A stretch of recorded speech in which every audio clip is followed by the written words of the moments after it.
But why though? It's way expensive.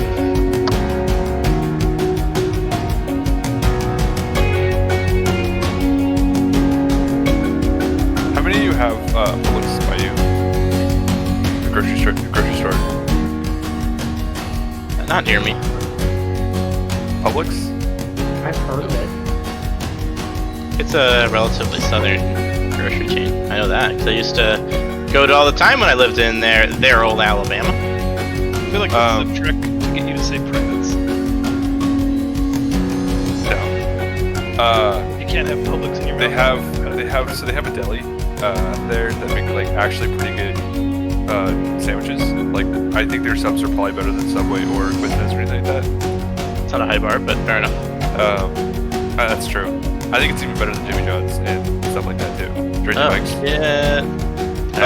Fair enough. But like they're probably the best sandwich they make there is they make chicken tender subs, and they're so good that when they go on sale, there's specifically a website called our Publix chicken tender subs on sale.com, and a guy just updates it whenever we're on sale. That's respectable. Are they on sale? Well, let's find out. I have a bookmark on my phone. That's fine now. I eat Not them this enough week, that I dude. care. Wow. Not this week, my dudes. That's what it says. Unfortunate. Oh man, there's not a Publix here. They're one in Austin. We have everybody, right? We know the cool. There was a Publix Books. I don't know what that is. I think that's everything. Yeah, we have Zell, we have Basics. Other than Cole, I think we're good. Hey, basically, how you doing, Someone's buddy? not here, speak up. Nope. Perfect. Great, we got it. Nice. I'm not here.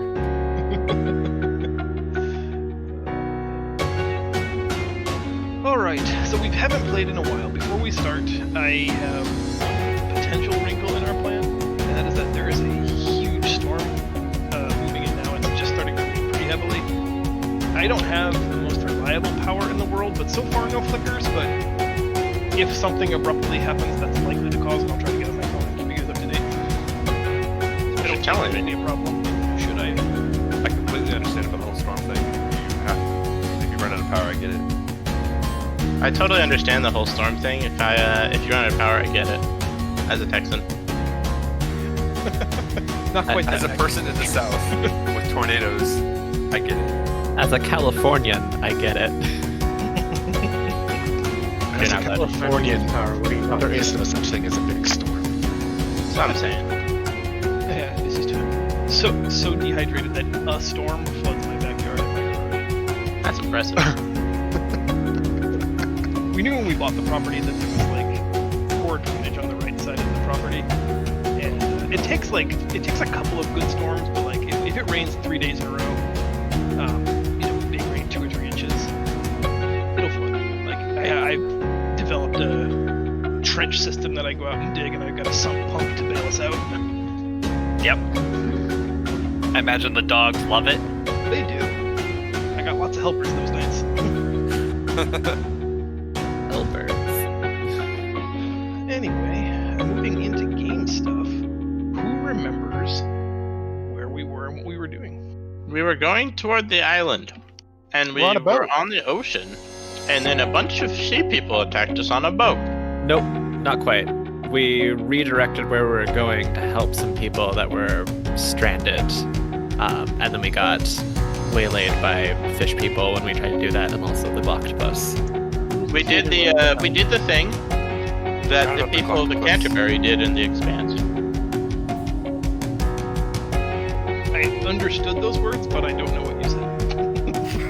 The Expanse is a sci-fi show that starts off with a ship that's minding its own business, trying to get from point A to point B, sees a distress signal, inadvertently changes course to go help them, and then gets killed and blown up. And so there's only a small group of people left from that ship, and then that group of people is what the show is based around. Not unlike that, yeah. We found a magic mouth style message in a bottle, asking for help. You guys went to render aid, were ambushed by the Gloctopus and friends, That's exactly what happened in the Expanse. There was a yeah. Galactus in the Expanse. I There remember. was I a wasn't stealth. there There was for a it. there was a stealth gunship. That's close enough. That is actually Basically, remember octopus. It's Going very on so. about It's like the a space Galactopus. Galactopus. Okay.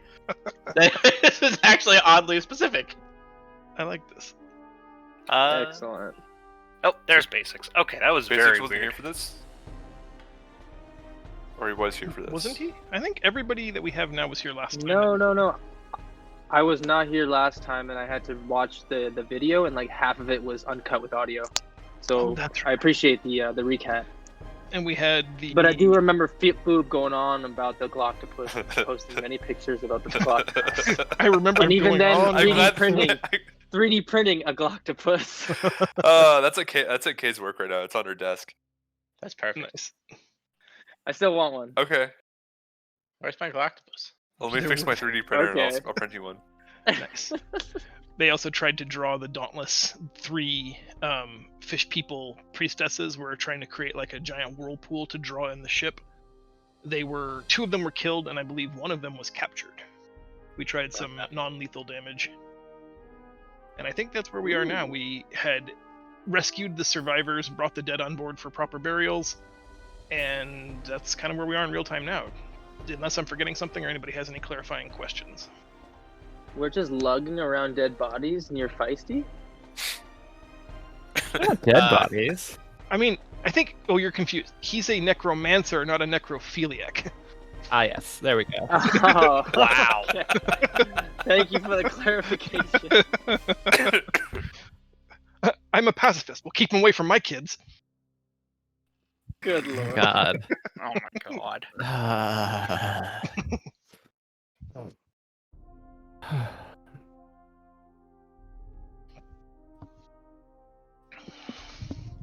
All right. So we have the captive on the ship of the deck, or the deck of the ship of the deck. We have the captive subdued. The survivors are on board. Do you guys want to resume your original course? Yes. Unless there's some place that the other survivors trying to get anywhere. They have lost all of their merchant wares, so their point of destination is now largely pointless. Some of them will be walking into debt collectors wanting to know where all of their supplies are, so they're in no particular rush to get anywhere civilized. Okay. Well, I guess we should carry on to our destination. Can I just ask, where's Dax's and I's token? Right, they weren't here last You session, guys were so below deck, sleeping. taking a nap. Oh, You were- cool. you had Excellent. What I seasickness. can do is put you out. Huh? Why What? am I dead? Hello? hello. Whoa, giant Whoa, reed. he's huge. Too big. I grew 3 And- sizes that day. Big brain Also moment. not attached to a character token. Can fix this.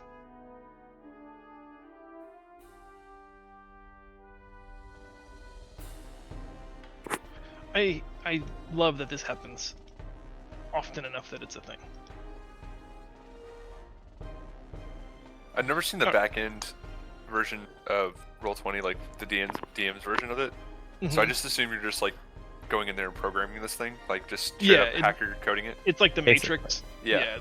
Parts of the screen just become like random streaming. And you have to dig through your desk drawers to get out your sunglasses. Yep. Okay. Can confirm that is how that works. My chair reclines and the Oculus Rift headset like just domes over. Nice. Beginning the hack. I'm in. Oh boy. It is late afternoon as we get back underway, heading deeper into the unknown areas of this far southern ocean. The captain asks you all to sort of join him in his stateroom for a little post-mortem, and that's where ultimately you'll find yourselves. He's got some pretty straightforward questions. Just he was briefed by the Queen's spy master, but he wants to know if you have anything to add, stuff that wasn't in the report, anything he needs to know about these enemies, or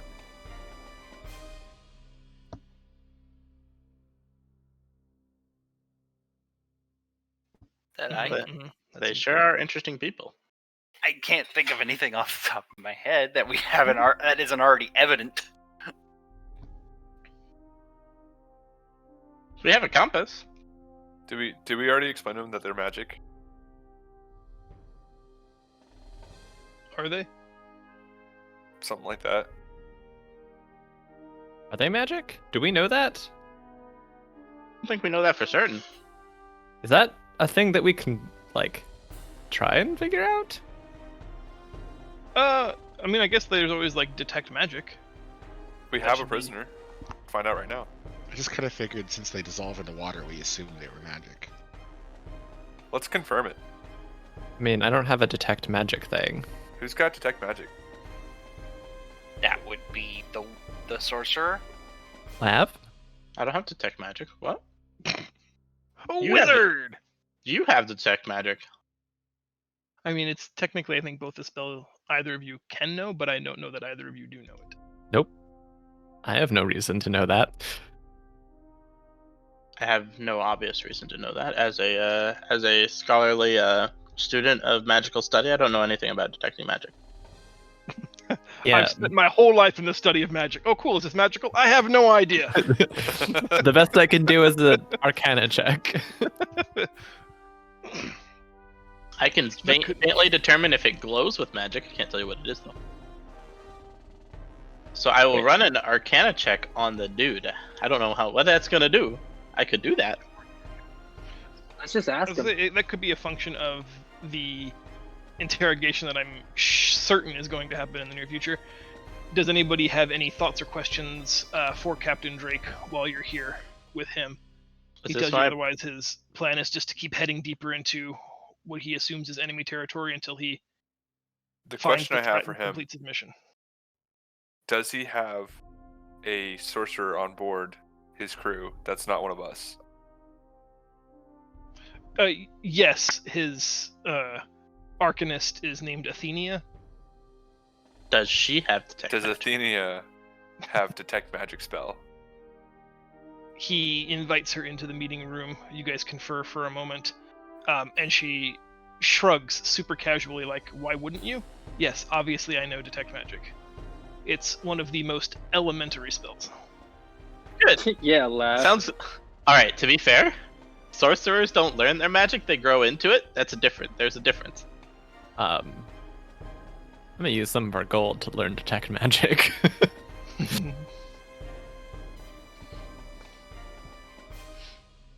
Then I'm definitely gonna ask her that once we start the interrogation, if she could cast that on our prisoner. She like chuckles under her breath. You've not determined this for yourself already? I thought these were the experts, she says, looking at the captain as she storms out of the room. I'm just gonna look at the captain, and be like, I'm just a blacksmith.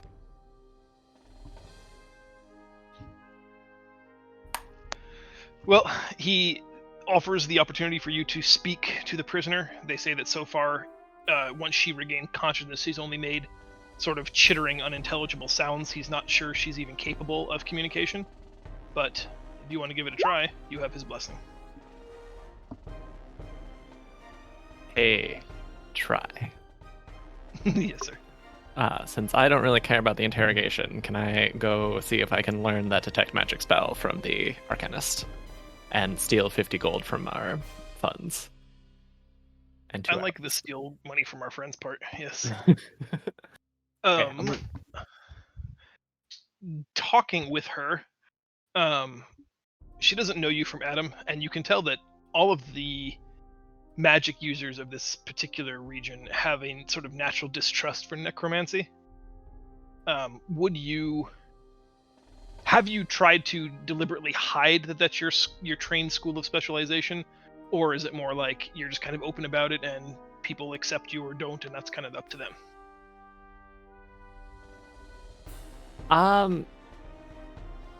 I think I've been trying to hide it when I think it's a good idea, but when I don't think it matters, I'm not really trying to hide it. Okay. In the situation you find yourself now, talking to another wizard, hoping to sort of crib off of her spellbook, what are your intentions? Do you want to try to mask the fact that you're a necromancer? I think I would. I think I'm waiting until we get to the island before I just stop giving a fuck, because I'm no longer in Pendilor. Nice. Make a. Let's have a deception check as you just small talk her on her way out of the ship back up to the deck. Just kind of talk with her and surreptitiously never mention the fact that Opie's your dead friend and And also have a dead skeletal archer. Yep. Oh, him? I don't know. Yeah, that's my friend. It's Trevor. He doesn't talk much. He Skin and bones, lost that his guy. tongue in the war. The deception check is quite good. You don't ever tip your hand too much. You don't reveal anything about your backstory, and you never specifically mention what your focus is, magically speaking. And as a courtesy from one wizard to another, she's willing to let you transcribe the spell. But like most wizards, she's jealous and guarded about her tome. So she opens her spell book, but like never lets it leave her hand. So she sort of like breasts it open, using her arms and her chest to be like a human lectern, and lets you read from it in the most awkward way possible, but literally doesn't let you touch it or remove it from her sight. That's fair. All right. While Kel is transcribing the detect magic spell into their spell book, what do you guys want to do?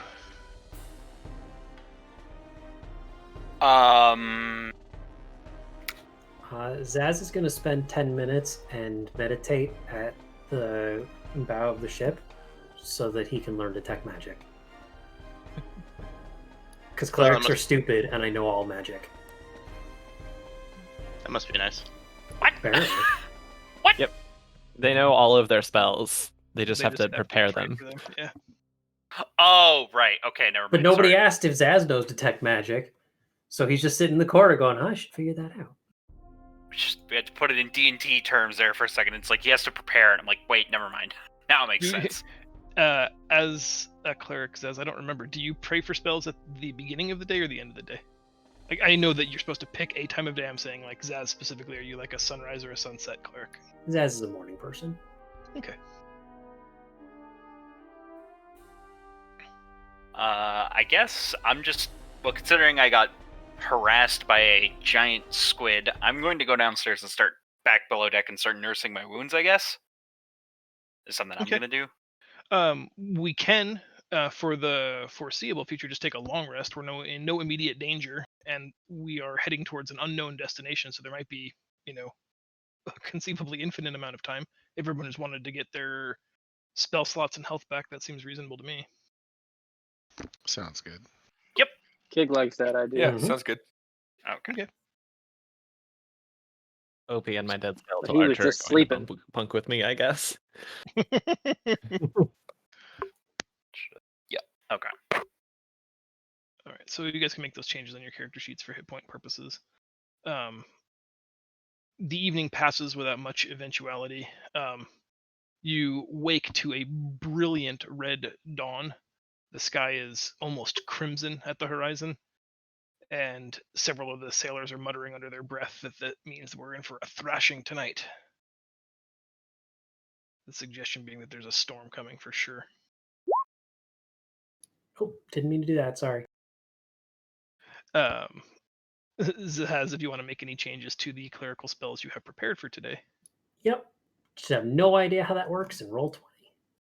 So The I'm gonna have red to figure check that out. dots, I think, are the spells you've prepared. Oh, I had those as the ones that were innate. Oh, butts. Okay. I don't know that there's like an official right or wrong way, but that was like, I don't know, my hack for prepared spells versus known spells. But Yeah, okay.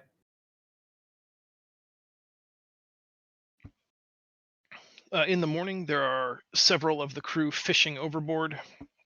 Most of them are busy doing ship maintenance tasks, and the captain is just kind of overseeing all of them. But once one of you walks past, he asks if you had any luck talking with the prisoner.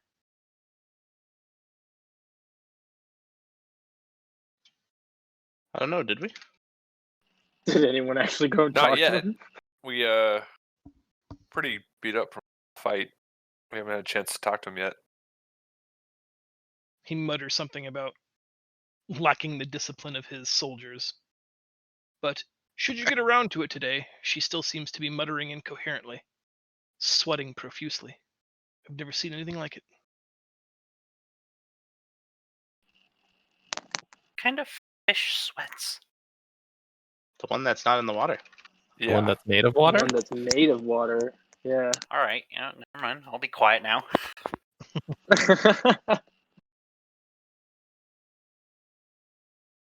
So we should go talk to that captive. Go ahead, Leo. Yeah. Leo, you want to go? Ah, sure, I'll do it. I'll go with Uh, him. You're the most charismatic. See, if Leo is our face, I feel like we might be in trouble. Yeah, we might be, but let's do it. Reed goes with Leo. Moving downstairs into the brig,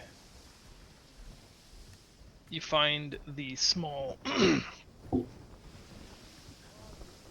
Her skin seems almost dark blue now, where before it was this vibrant, lively blue color. It's, dark blue, almost purple. Seems to kind of absorb the small torchlight under the deck here.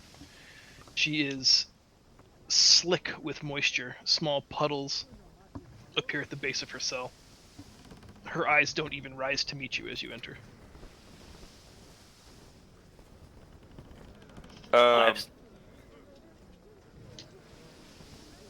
Gonna turn to my monk friend here and be like, she doesn't look too good. No. I get the feeling that being away from the ocean is killing her. Maybe we should get a barrel and fill it with some seawater and put her inside. Maybe like a tub sort of thing.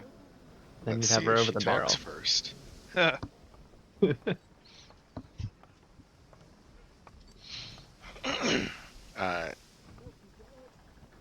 Reed says, let's see if she talks first, and approaches her. And it's like, ask, do you speak? She Or lifts do you speak our one tongue? eyelid to see you, but makes no response.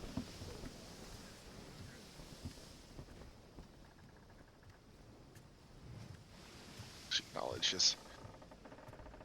I was like, maybe she's deaf. And then Leah's gonna repeat the question louder. Saying that she didn't speak our language, right? Just. Is- Where are you from? Oh, she doesn't speak English. Where are you from? Exactly. Does anyone happen to have the spell Friends? I swear I Think just we- heard a jingle. I think Leah owns that on DVD. Oh boy. It hasn't been your day, your week, your month, or even your year.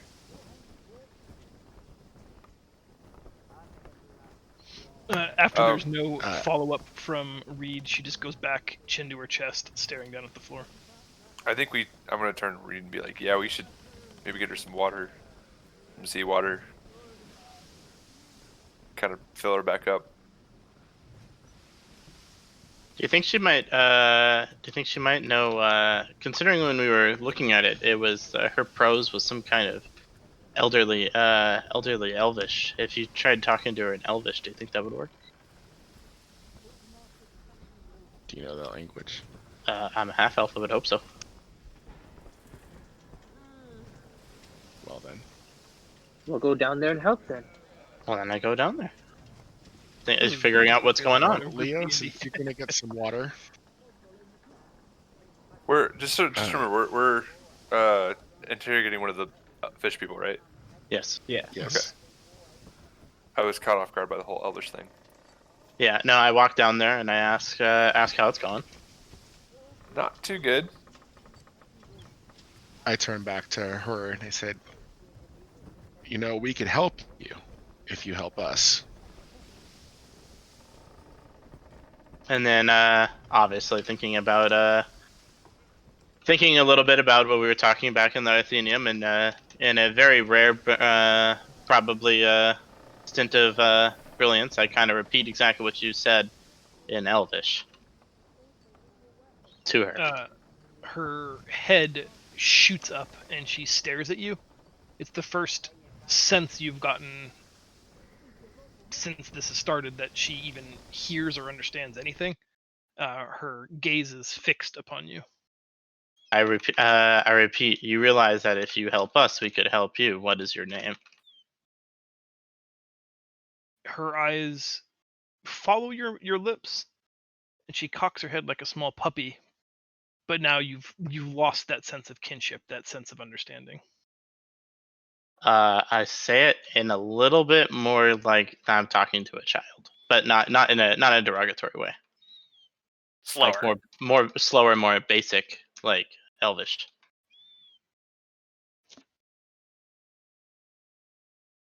If that makes sense. She takes a moment, obviously like considering either your question or the speech itself. You can watch her sort of mull it over, and she opens her mouth, and several gill slits that run the left and right side down her throat start to flap and flutter, and she creates this oscillating sort of vocal sound that kind of sounds like a microphone reverb, like it's just echoing in this room. But there are words in that jumble of mixed up sounds. Make a perception check. Let me get my character sheet open. That would have been smart to begin with. Hold on. A perception check, correct? Yeah, just to see what Lavender can sort of Oh. piece. Jesus. All right. Well, nothing apparently. Yeah. Huh? What? Can the other two of us also do perception checks? If you speak Elvish. Okay. Never mind then. Otherwise, it'll just sound like garbled nonsense. Yeah, sadly, you have a really hard time, Alexis, understanding her. You suspect that there are words being spoken here, though it sounds more like a language and less like a animalistic vocalization. Make a raw intelligence check for me though, just the int stat. Okay. Following that, Zaz has some potential insight. Raw intelligence. Yes, please.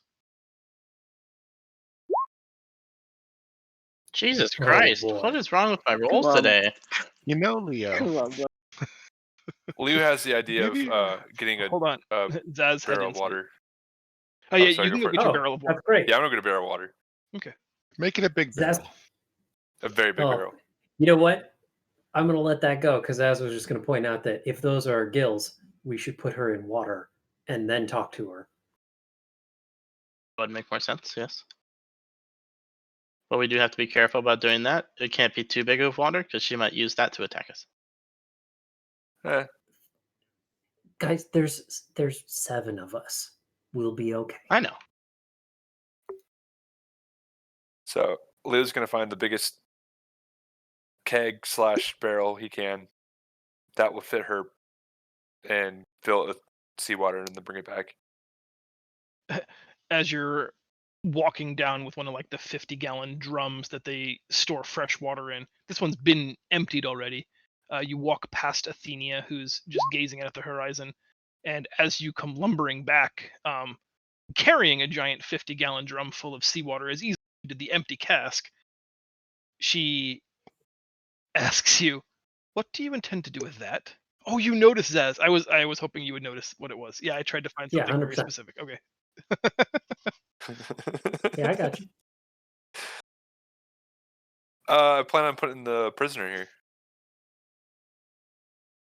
And why would you do that? I thought you yourself, your company, informed me that they can weaponize the water.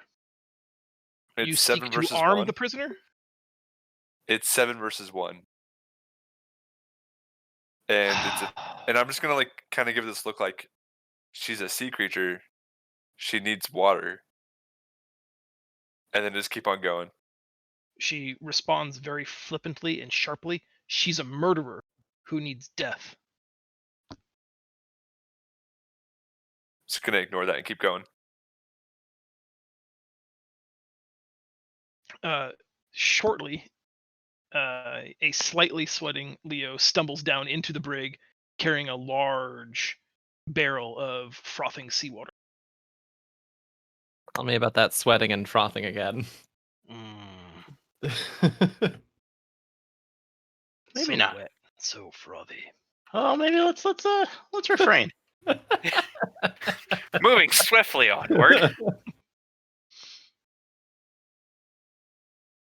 The cell is iron bars that obviously the cask will not fit through. So I don't know what your plan is here. But almost like she can, existentially sense the presence of water, she perks up. Maybe get the key, Just like splash some water I on her and see how kinda- she feels. or we can start with like a spoonful of water or something, a ladle full of water, and kind of splash it on her. Spoonful of sugar makes the See medicine. if she starts to perk up a little bit. Put it in a spray bottle. Down cat. After ladling a gallon of water onto her, so you notice that her skin seems to lighten up and become that pale sky blue you saw before. And she seems more awake, more alive, if that makes any sense. She seems more vibrant. She's at her coffee. That's a good analogy. Still just staring at you quizzically. It's that weird sense of like the first time you realize that there are, animals with near human intelligence. Something watches you so much that you actually understand. That's how you find yourself evaluating her. Ask her again. I ask again in Elvish, I guess.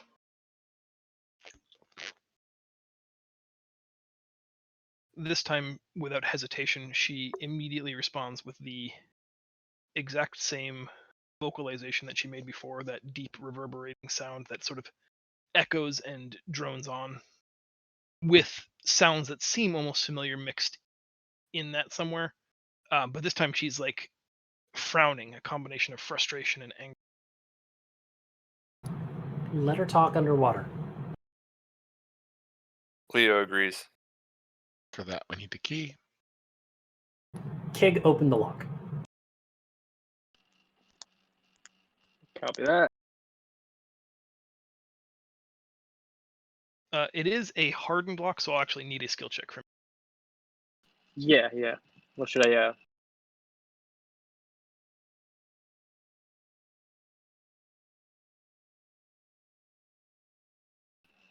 Oh, weird. There's no like thievery check. Yeah, am I doing like Thieves' stealth tools or or sleight sleight of of hand hand? would work fine. Thieves' tools proficiency lets you potentially double dip with your whatever your thief double proficiency is somewhere down the road. I'd probably roll it that way, but it's up to you. Sleight of hand is the skill, but if you have additional proficiency from thieves' tools, that's acceptable as well. So, I don't have any. Not that I can see. I have thieves' tools. You can click on Thieves' Tool Tools and then proficiency, but use how your do I click dexterity it? modifier. Yeah, if you click on the word thieves' tools below your passive perception block, it'll ask you for Yeah. attribute. The attribute is dex. Nothing's happening. I'm sorry. Well, let's see what happens if I try it. Oh, I got it. Now you got it. Boom. Without advantage, Oh, though. Yeah, my bad. That works. Technically, give we it should to have you. taken the 9. Well, we'll give it to you to advance this forward a little bit. You struggle with it at first, like you tell everybody to stand back with that classic Kig sword bravado. You evaluate the lock, rattling off something about its serial numbers and how intimately familiar you are with its inner workings. And you're like, it's just a 4-tumbler system, just a classic loop, swooping. It doesn't budge. Loop, swooping. It doesn't budge again. Loop, swoop. And you're still just struggling, and everyone's starting to shake their heads at you, and you literally have to put the tip of your tail in to help create friction against the tools. And then finally, clunk, clunk, ching, it opens up and falls to the ground. See, nothing to worry about. Yeah, because Kig's sword has always performed well under pressure. Loop, swoop, tail, and My specialty. As soon as the door is unlocked, the iron door sort of like a quarter-inch opens, like you can tell it was held fast by the mechanical pressure of the lock. Once that's done, the second that there's no pressure there anymore, she stands to her feet and shoulder charges the door, blasting it, swinging it wide open, and starts drawing water from the barrel into her hands, creating a large trident. Quick, Leo, someone subdue her. I want to grapple her. I also have a spell for this. So if the grapple doesn't work, I guess I will be on second action. Okay. Make an athletics check.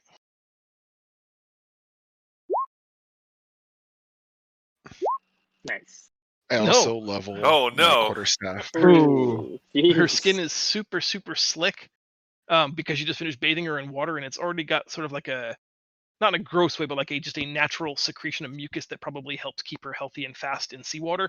But she is just so lithe and slippery. She just ducks down, doing the splits right out of your grasp, and just takes a strike at you with the scimitar.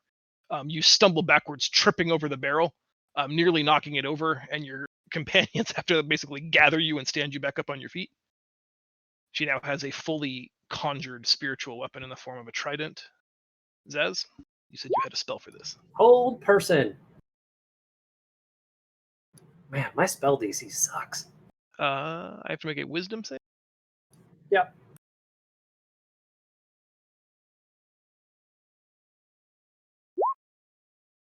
Dang. Gosh. Oh, I lower my quarterstaff at her and instruct you to tell her to halt, or there will be consequences. And then I repeat that in, well, something. can I try and trip her? Actually, let's just. I'm going to move you back to this battle map for a second, just so that we've got access to character tokens easily enough. Let's just roll initiative. That way, everybody can get a chance to do the thing they want to do.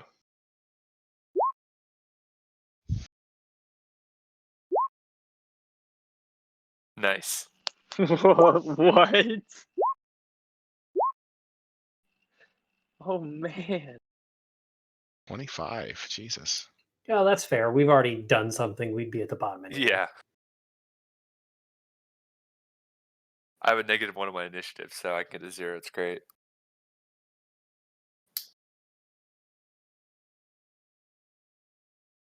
You tripped over a barrel. You're recovering. Yeah, I it's feel fine. like someone didn't roll with their token selected. That was me. Not just you. I mean, I don't think I'm there. Spenties. I'm on there. I'm the big mean- 25. I mean, my character is there. Oh, right. I see what you're saying.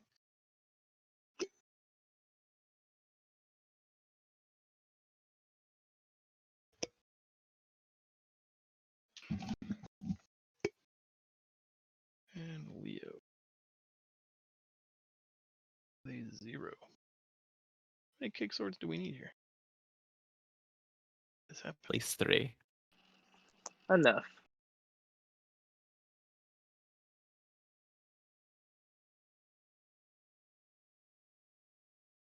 All right, Jesse, you're the first one to react. I'll put her right here in the. Is she still below Dex? Yeah. Okay, so I didn't really join the party, as it were, to go down with this interrogation. Okay. I was kind of more so just chilling, letting them do it because I'm a lazy piece of shit and I'm a goblin, so it's a character. I hear the commotion, and I'm just going to position myself at the top of the stairs leading up to the deck Okay. That's smart. and prepare a reaction command if something happens to get up there, as it were. Thunk.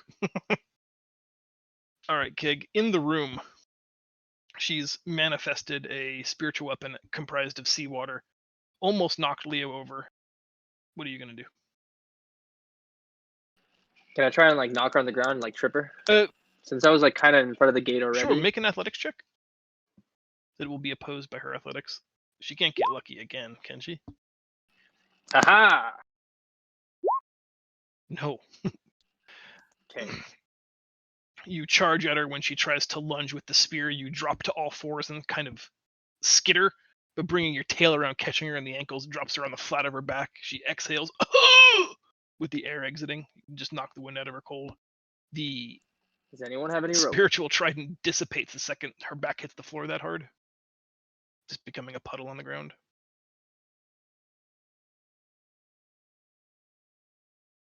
Okay, I have some rope, but is it still my turn? It is, but you've exhausted your action with the trip. Okay. Next. I'm going to kind of start casting lightning bolt, but not actually using it. Kind of like in my hands, right? So not actually going to use it.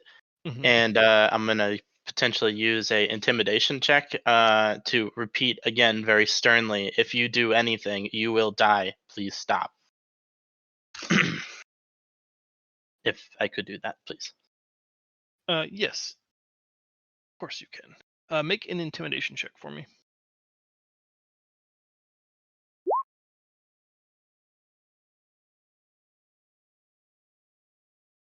As soon as the electricity begins to arc between your hands, all of the small cilia that are on the crests of her head begin to stand on end. She panics and, like on all fours, just backpedals herself into the corner, shielding herself both from the brightness and the power of the electricity. She seems terribly afraid of it. And I said what I said. In Elvish, obviously.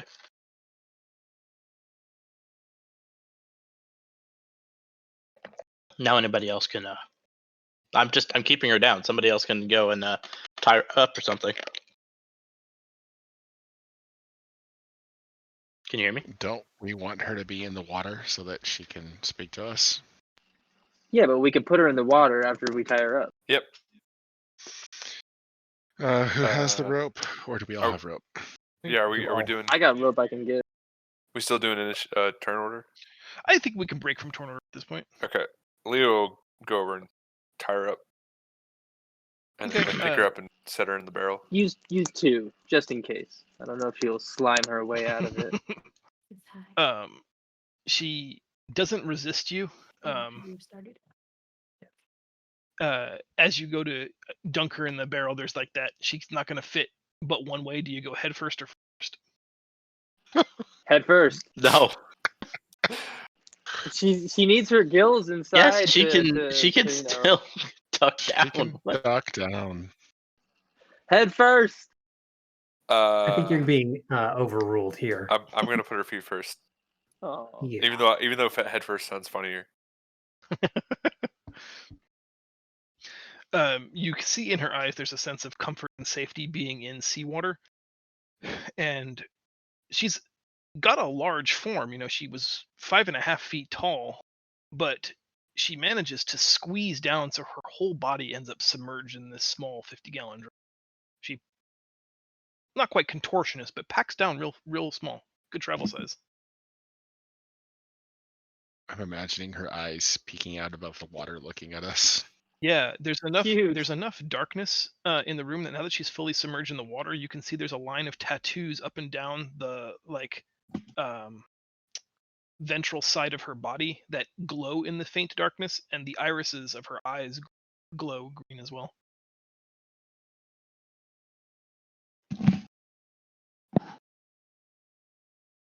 I lower my spell briefly and repeat again what I've been saying this entire time, but with a notation of try it again when you're like under the water. She speaks again, but this time a lot of the reverberating sound, the noise in that signal is gone, and you're able to pick out words you recognize.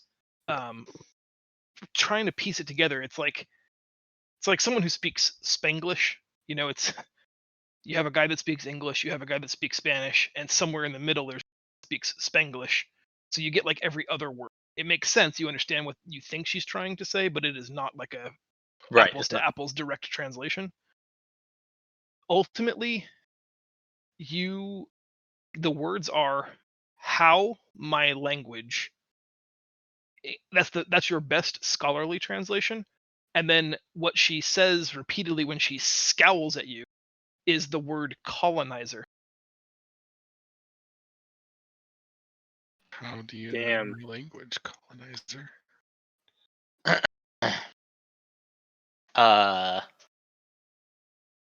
In I some just real kind of heavy repeat. topics here. I just kind of say in the best way I can, this is the language of my people. Some of my people. She gets upset and she takes her nose and eyes to the very surface of the water.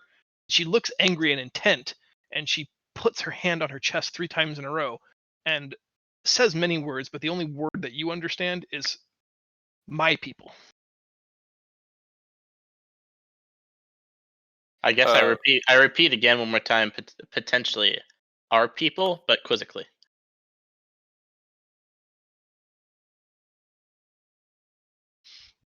Leah's gonna ask you if there's some type of spell that lets us. There Translate. isn't. There sure is a understand language spell, and I sure don't have it. Well, Maybe they are. Leo is very Jazz? inept with the magic, which is why he's asking this Does Zaz have this? out loud. Dad's gonna shrug. Then he's gonna ask if we should go ask that other wizard, the sorceress lady Athea. Why did you attack us? I repeat it. I am the interpreter. She shows you her clenched fist, says a bunch of words, like her animation is high. She's vitriolic almost in response. But the only word you can get in this panicked exaltation is the word defense.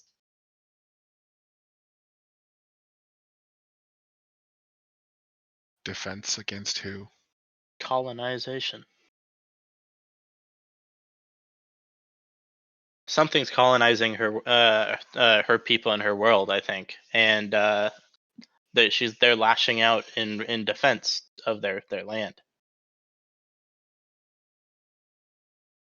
Leo's which can gonna only assume that potentially these fish people used to live on Pendilor, and the other people took it over. seek out Athea. Is that her name? Athenia, yeah, you are up on Athenia? deck. You find her right where you left her. She's still just staring off at the horizon contemplatively. I'm gonna ask her. Hey, do you have a spell that translates languages? She rolls her eyes like, obviously I'm busy. And she just asks, what on earth do your traveling companions study? I'm gonna be like, I don't really know. They shoot fireballs and lightning bolts and stuff. And she looks at you, looking down slightly. She's very tall for a human woman.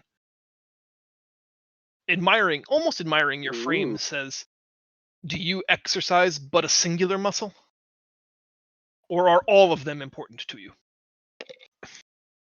And I'm like, well, all of them, of course. I feel like this is Such Try is the weakness of attacking your us. friends. She says Don't mention the breath. she's happy to help, but you can tell by her body language and her bitch face that she's not happy to help, but you can tell she's under orders to be helpful, so I'd like to mention RBF that notwithstanding, she is happy to help. I would And like to mention that under D&D rules, sorcerers don't get to choose what spells they learn. Yes, but people can still be snooty and judgmental. well, then Leo's just gonna be like, all right, well, come on, lass, let's go cast some of your spells on this prisoner of ours. She's not gonna be too happy with him with the lady being in the water. Probably not. Let's put the barrel back in the cell and close the door. It was there the whole time. Y'all can try to move it, I guess. You can hear the unmistakably heavy foot of Leo coming back down to the brig. If you want to make any movement, you have a time to do that. I'm definitely being loud about it because there's nothing subtle about Leo. So you can definitely hear him talking to Athenia. Are you hitting on Athenia? No, just doing my being nice. Just about guys, like, you know. All of my muscles are important. Which one's your favorite? our How many friend times have you here said that is to Meg? No. That sounds like a pickup line to me. Yeah, you write what you know. guys. It seems Leo is bringing somebody down here who may not appreciate that we've let the prisoner out of the cell. Yeah, I broke the lock. Sorry, guys. Forgot about that. All right. If there's no actions, Leo arrives down in the brig with Athenia in tow, who immediately sees she is both no longer in her locked cell and that she's in fact in a barrel of water, and loses her shit. Her eyes flash for a sort of fiery vengeance, and she creates little flames in each of her palms. Her intention seems to be to boil this person like a lobster in that bucket. I'm just I gonna jump in. I'm gonna put front. like a hand on her arm and be like, if you kill her, we won't learn anything. And what was that thing about exercising all the muscles? Sounds like you're about to waste one. She barely acknowledges that Reed has stepped into the path of danger, and she just says, "Perhaps it's time to exercise some vengeance," seeming like she would almost be ready to kill Reed if he didn't get out of the way. There's this awkward, like, just chicken moment where she doesn't seem to want to back down. Lav and Kel, you both have a panic moment as she, between these open hands that are glowing, white hot with fire, creates a small bead of pure elemental fire between them that is just like pulsing between rapidly expanding and her managing to suck it back down to a small pearl. This is a potentially very damaging fire effect. And you guys are in a very small enclosed space. Um, Yikes. To both of you, it reads like I fireball. 100% agree. And start screaming out at her that if you do this, we're all dead. Alexis, make a persuasion check. Okie dokie.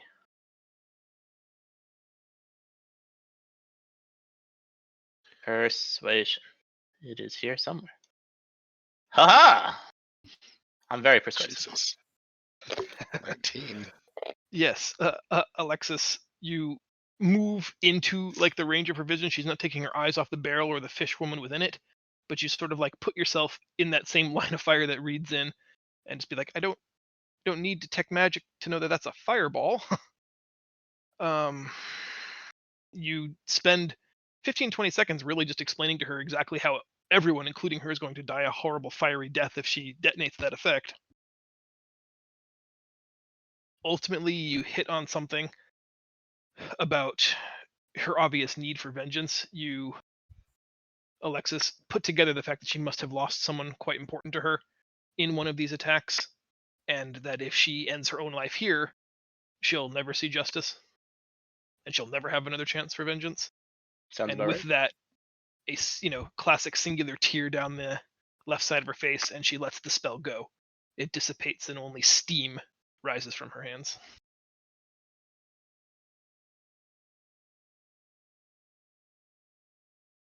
After probably only 5 or 6 seconds, but it seems like minutes of just tense silence, she regains her composure Besides, you can kill her when we're done. and asks what you require of her. I side-eyed Reed. So, I didn't actually say that. can you cast that translate magic spell?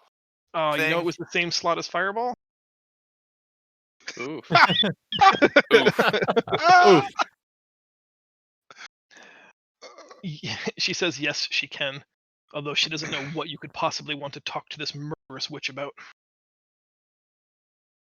Be like, well, we can find I out mean, where their she's one to location is. talk. If she's I basically say if she's willing to talk, that means there is a chance that she's willing to help, at least at some capacity. So, killing her at the moment, it would not be beneficial for our mission and our and our end goal. If she can guide us to where we need to go, and potentially we come to a mutual understanding, she could even potentially become a temporary ally. And killing her is mean. Agreed. She disagrees with the Murderous assertion wit. that killing her would be mean, but she opens her spellbook all the same and begins incanting something. You watch as the words that she's speaking become a wreath of arcane runes around her head, sort of like a halo, until they just orbit her. And every time she speaks now, each of you hears her words in your native language.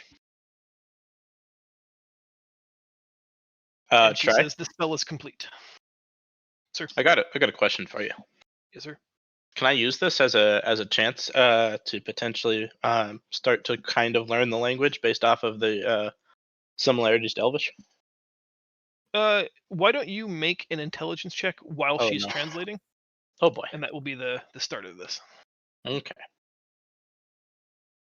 It's obviously not just one check, but Nope. it's difficult, but it's not a terrible roll. She's successfully cast tongues and is ready to interpret any response. Her body language remains very standoffish, and the spellcasters can all tell that after tongues, she also readied an attack spell. She's not evoking anything yet, so you can't tell a certain school, but you can tell she's readied something. I give her those shady side eyes.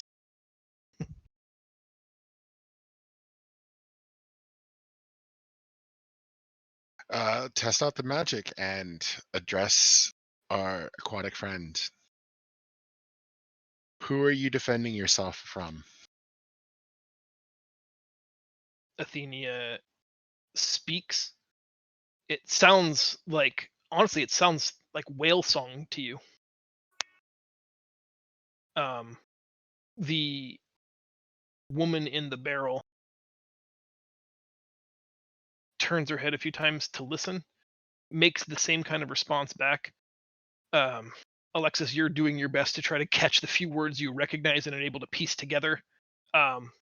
Unfortunately, Athenia's spell is just faster than you so far in basically every instance.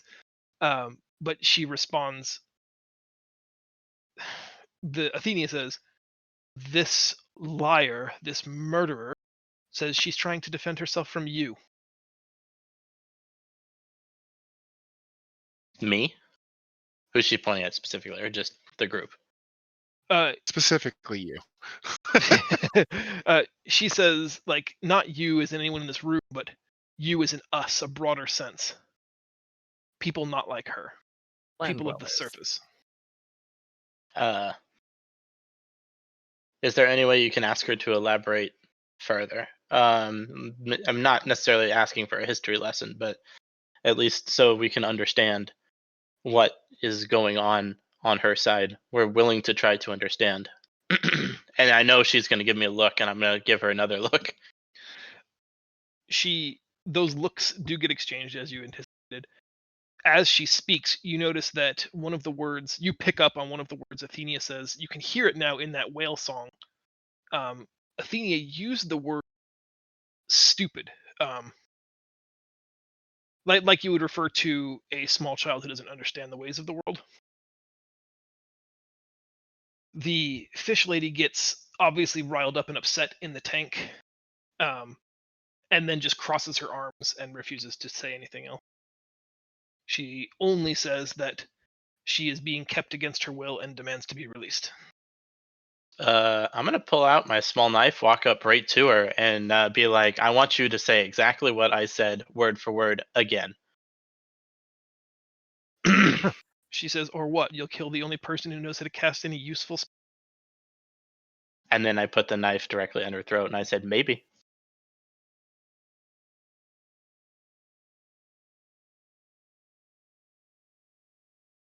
I'm not trying to kill her, by the way. Mhm. This is an intimidation. Roll intimidate with disadvantage.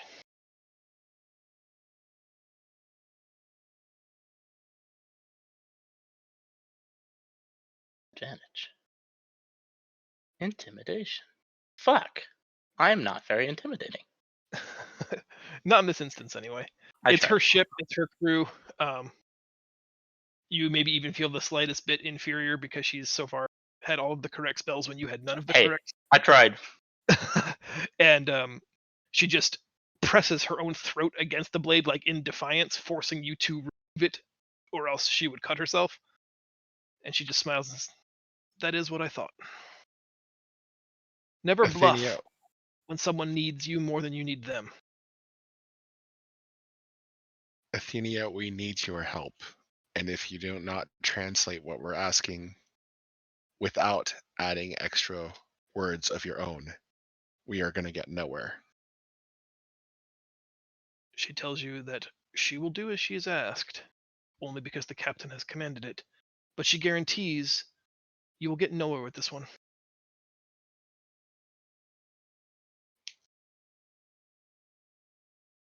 And I guess I'd tell her to repeat what I said previously. What exactly do you want her to ask? What she messed up, but not messed up. Because I basically say I know, and I basically respond with I know for a fact I didn't say anything about somebody being a stupid, impetulant child. Asking hear the original two- question. Sorry, ahead. Joy. You hear 2 taps from a quarterstaff like echoing through the boat. Like, I heard that. You guys talking about me? I yell because I know in Goblin. I yell back. I yell back in Goblin. I'm like, not you, stupid, impetulant child. Rough. Athenia reframes the question. She's like rolling her eyes while you do it, so you're fairly confident. Datum translation. The creature in the tub still seems very uncooperative. Takes a moment to speak, and then just says she will not help the colonizers, and repeats that she is a soldier in Undine's army, and she is being held against her will and without cause. Release her now. And it just keeps repeating, sort of like a soldier reading his serial number. Oh boy. Well, Miss Athenia has ruined any chance of potentially getting with her. That's hilarious. We try intimidating her again to not Athenia, but the Undine creature to get more information? Or do you think we're stuck with what she's saying? I could potentially try to use my persuasion roll. That would work much better than intimidation. Aren't they the exact same roll? No, they're actually two separate. I have proficiency in one and not the other. So it's why I have a proficiency of 7 in persuasion, but only in Sure. a 4 in intimidation. You can attempt It's basically something along the lines of I'm going to frame the question of outside of being freed, which I know is what you're looking for. Is there anything we can do to help you that you could provide us information to help us? Am I making sense? I think so. That's so roundabout. Athenia does her best to translate. The guild woman in the thing now looks just utterly confused. But just repeats again that she wants to be released. And in response to what you can do, she says with her hands, almost like she's signing it at the same time that Athenia is repeating it to you in common, "Stop killing my world." What does that mean? Means we're doing something. No, well, that's what I'm asking. What do you mean by that? We're ignorant. What do you mean by that? What are we doing? Athenia translates it. There's a moment. The fish woman chooses her words quite carefully, issues back Athenia's translation to you in common, begins with, "Perhaps you are the stupid, petulant children then." Fantastic. She says, Good talk. Her world dies while yours thrives. Relationship unacceptable. She says no more until being freed. All right, so I'm gonna ask everybody else this, but I'm potentially gonna ask her: Will she be able? Will she be willing to talk if she's unbound?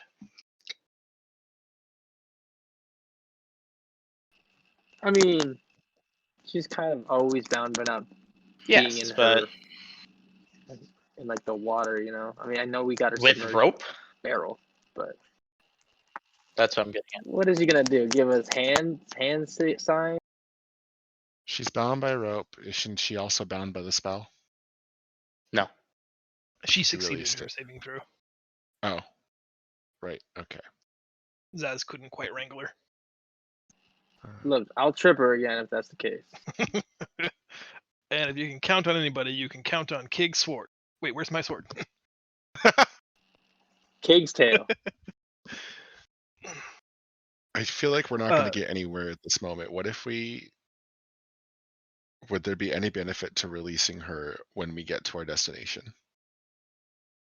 What assurances do we have that she won't attack us again if we release her even then? Translating both what Lav said and what you said, she responds, "No guarantee she will attack you unless you free her now." And she says the only way she'll say anything more than that is if you release her. She says, "Come swim with me," is the best translation. But you get the impression that it is probably the most strictly accurate definition of what she's asking you to do, but that in her No. world it probably is. Come walk with me. Yeah. I'm not getting in the water. Zaz is totally okay with getting in the water. Bell's okay with getting in the water. I am Reads up. tentatively okay with For getting in new the water, just on the off chance that I adventure. could potentially, befriend the fish person. Reed wants I'll stay to on the boat go. with Opie since he kind of can't go in the water. I think Isn't Dax there a trying- whole shtick where Tri says he doesn't want to split the party? I think Dax was trying to say something.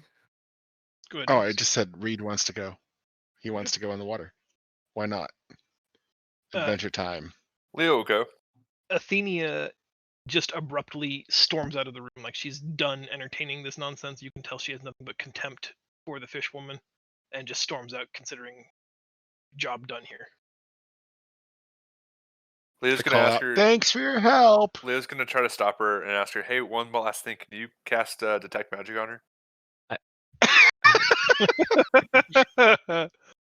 Oh my goodness. I feel like I should figure out languages from her so she never has to deal with us idiots again. And Oh, Leo man. has like no sarcasm whatsoever. He's just like sincerely asking her, "Hey, can you cast detect magic on her real quick?" Okay, does that mean we're gonna release her? Sorry, go That ahead. seems to be the running Seems to be theory. where you guys are headed, yeah. She says, "It doesn't require my spell to know magical creature, you dolt." Well, that was Good, rude. Good talk. I like Athenia. Me too. Yeah, me too. She's kind of rude to Leo. I don't know if I like her or not. Are you scared? Wait, Leo actually noticed? Notice what? That someone was Exactly. rude to Everyone likes Leo. What are you talking about? So is the Exactly. plan to carry her on deck in the barrel and release her there, or cut her bindings and release her here and walk upstairs? Is there a portcullis nearby? Is that what those things are called? That's I the think. giant closing gate in the castle's archway. Never mind. Porthole. Porthole. That's the one I'm thinking of. There is, but would be extremely, especially this, below the sea line. You wouldn't want a massive hole. It would be, 6 inches in diameter probably. Enough to view, but not enough to escape, especially not in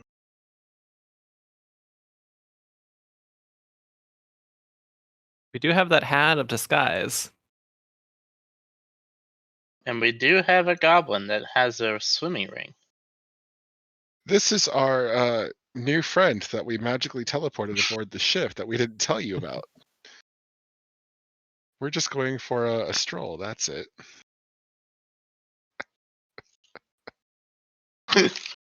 Yeah, I'll buy that. Just roll a 20 on your persuasion check. If we're going to go that way, I think we need Jezza to be a part of the conversation. Yeah, I'm here. You want, for one, you want me to put the hat on the fish blade. Like that's what I'm inferring from this conversation. Yes. Okay. I know that was a joke, but can I keep that roll if I need it? Try. I take the hat. I guess it's just kind of. I'm wearing it like one of those Australian hats. Like it's got like a little necktie. It's hiding. It's behind my head. I just like slide it off, and I put it on the fish lady. Okay. She like is shrinking her head into her shoulders, like trying to get away from it because she's scared of it. Followed by honestly like a freak out. She spazzes out as she looks at her own hands and sees a dark chocolate complexion where there should be pale blue skin. Her gills are gone. The ridges, the crested ridges on her head are gone, replaced by long, kinky black hair. And before you stands a beautiful African American woman. Wow. That's not what I was expecting, but okay. Seeing her anxiety, I tell Alexis, tell her it's temporary. I say very rudimentary, temporary disguise. She says nothing, and it probably takes one of the boys a moment to stop gawking to realize that she appears to be a naked human female. Pig wants to get in the water now. Elle is once again going to take their cloak and put it over the naked person. Apparently, the like crustacean armor that the fish people wear is literally, bioorganic. It's part of their bodies. So when she shape changed, she's just a naked lady. She doesn't understand the concept of modesty, but likes getting a bunch of new stuff. Apparently, doesn't seem to have a problem with it. You guys walk her up on deck, and you are confronted by the captain with Athenia like half a step behind him, and he wants to know what's going on. Ooh, Theo, you're in trouble. I'm in trouble. What are you talking about? I mean, go Dax. Use your persuasion roll. Look, I rolled a 20. We're going for So a you have stroll to- aboard. You can't just roll a 20. You have to say what you're gonna say. It has to be somewhat believable. What are you trying to persuade him of? Are you gonna try to these are not the droids you're looking for, or do you just want to distract him and say, actually, I need to talk to you about the forecastle over here. There are obvious improvements that need to be made. Come with me immediately. Actually, I like that idea. I will be a distraction. It's like, hey, I've always been interested in traveling the world and have rarely had the opportunity to travel by ship. I was wondering if you could show me some things about your boat that you have not yet discussed with us. I think it'd be very fascinating. Athenia, would you mind joining us? I would love to hear your take on this as well. Being a halfling, I have a natural curiosity for all things, and My God. being on the sea, I think I could benefit from your guys' knowledge. Would you please share with me? Yeah, that innate halfling just hospitality just beams through, and he was obviously coming here to kick ass and take names, but you watch as his whole demeanor softens as just a number of Reed asks just a number of very pointed questions to the point where you're looking at each other like, did he prepare these? This is a lot of very specific nautical information. He does like the cut of his jib. And he does take you to the forecastle to discuss the shortcomings of his vessel, as you put it, forgetting all about the reason he was here, probably because he didn't immediately see a fish lady. So for a Nice. moment at least, Reed has purchased the time you need. But the bonus point of Athena's not there either. Burn on Athenia, I guess. I'm gonna start. So do we decide to carry her in the barrel? I forgot. No, she's walking. No, she's I don't. Okay. Okay. Cool. That Definitely gonna would start, be like, so obvious. What? Pushing her towards the side of the boat.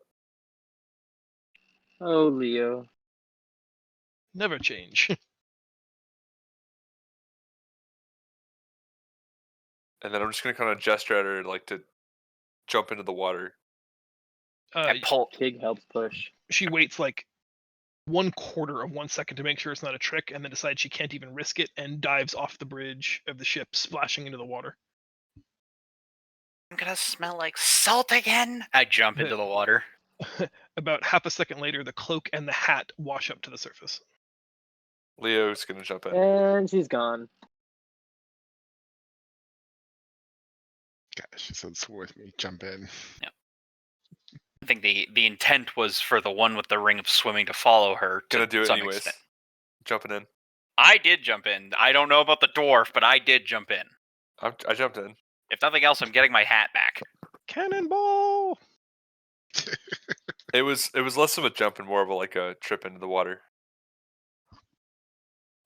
As you splash down, you can see her like hovering like just outside of not quite the benthic zone, but right around the 80 to 100 foot mark where sunlight no longer penetrates. You can see her eyes and sideline tattoos glowing underwater. She says something that reverberates. Her voice seems so much louder now that you're underwater with her. She seems to be able to project vast distances. And Alexis, I need you to make a perception roll. Oh, you didn't jump in, Alexis. I did. I'm in the water. I don't see you. Oh yeah, there you are. Make a perception roll. Perception. Oh boy. Oh, a Excellent. good roll for once. You feel like you actually hear her better if you're both submerged. But you can. Before, when you were tethering that beam of lightning, you had the higher power. Yeah, right. You She felt has like the you power had now. power over her. There's a paradigm shift, a dynamic swap here. We're now suddenly staring at the vast emptiness of the ocean beneath you, and her staring up at you with those glowing green eyes. You feel slightly powerless compared to her position. Almost as if she senses that. She replies to you in a string. Again, you're just inundated trying to just pick out the few words you recognize and try to, work backwards to put together a sentence from there. What you get is, I keep word. Ask one question. Okay, ask away. Ask her where her home is. Oh, well, let's have a collective. Let's pause and have a collective. What do I ask her here? Or do I have to do that? It's a great conversation to have underwater. Ask her to take us with her. Can we have a discussion as players or discussion as characters? Oh great DM of the Sky. Are we allowed to have a discussion on what I ask as players that are not in character? I always prefer to have in-character conversations, but I think it is also helpful to sometimes have player conversations, as long as it doesn't approach that metagaming that we talked about when we first rolled up characters that day. If we want to spend 30 minutes on from memory reciting off all the weaknesses of a red dragon and how to best handle that encounter, that I'm less excited about. But I think something like this, trying to come up with the best way to formulate a genie wish, I think it's more fun to have a player side conversation about that. So if you guys want to take a few minutes, just not too many. I think finding out where her home is, we can maybe go there and see who's colonizing it.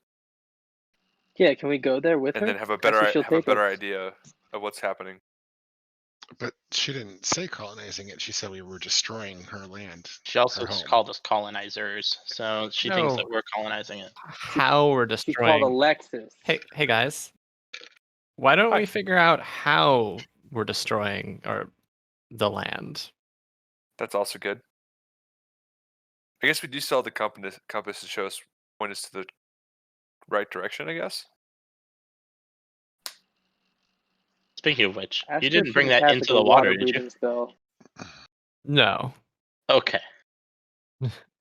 Because that would have been questionable. I'm a wizard, not a sorcerer. Shut the fuck up. Oh man, Got him. Damn, dude. spells fired. Spells fired. My vote's towards the how we're destroying. I'm gonna ask a two-frame question, I guess. I'm gonna ask, how are we destroying your homeland, and is there any way that you know that we could help to stop it? Does that make sense? Yeah, and that's your question. That is my question. I just need one moment to consider my answer. I wanted gills like her. Maybe she could have gave us some cool water breathing apparatus. You guys missed out. Just saying. I just want to be shiny. You are always shiny. I really hope someone got that reference. Yes, you are a giant crab. I have a quick question, and yes, Moana. I know that I've missed out on 3 games lately, almost 2 of them in a row, I think. Why are we headed towards this island precisely?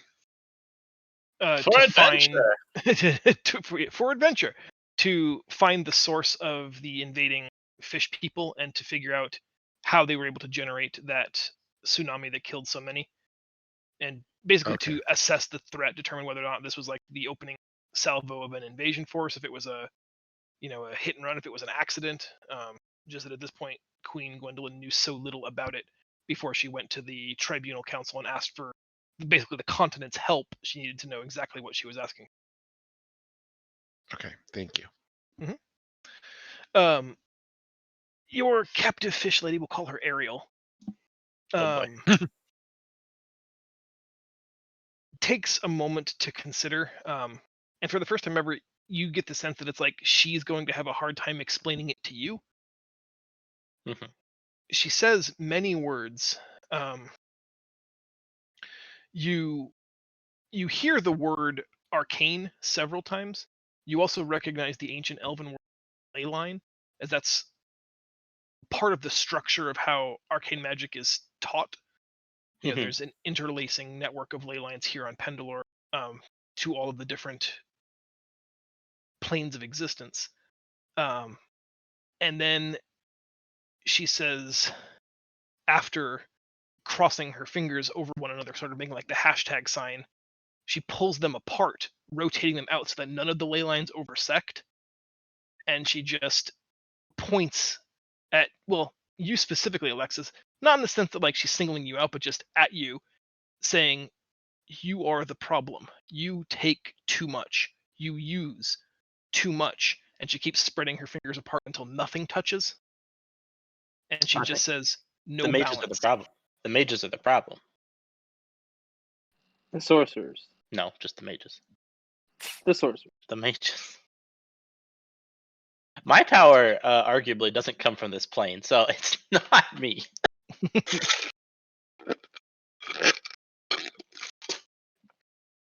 And then I will just say one last thing. Noting that she's probably going to leave us here. That I'm cryptic about it because I don't want her to fully know our intent. But I'm going to state that our mission is to figure out what's going on, and I'm sure we'll see you again. Please use this. Please take this this point of kindness in the future. Essentially, please take in consideration this point of kindness in the future. She nods, knowingly accepting it, but says something that is hauntingly familiar to an ancient elven adage that basically translates to we part as friends but remain enemies.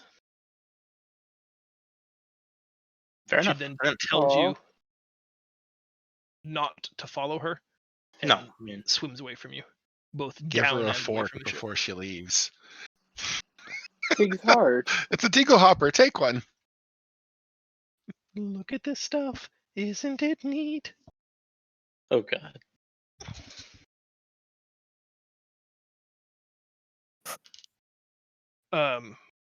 And then I grab onto the Meanwhile- ship because the ship is probably flying away. Yes. I hold on like dear life. You guys were underwater with her for, the better part, 45 seconds to a minute. The ship has sailed past you a considerable distance. I shoot out a prestidigitation like a flare, like Nice, good use. On deck of the ship, Reed, you're still talking to the captain and Athenia, and suddenly there's a purple starburst about 200 feet behind the ship. It makes some, audible crackling, almost kazoo type sounds, and circles around and bursts again. It makes this almost like floral purple pattern in the sky, and then slowly fades. The captain also sees it and is kind of like taken out of the almost mesmeric trance you had him under, and wants to know what is going on. Oh no. What has happened? we have people overboard. We gotta save them. Kramer, Quick, we have please! to turn around. Kramer, we to gotta get turn around! to Our them. friends are overboard!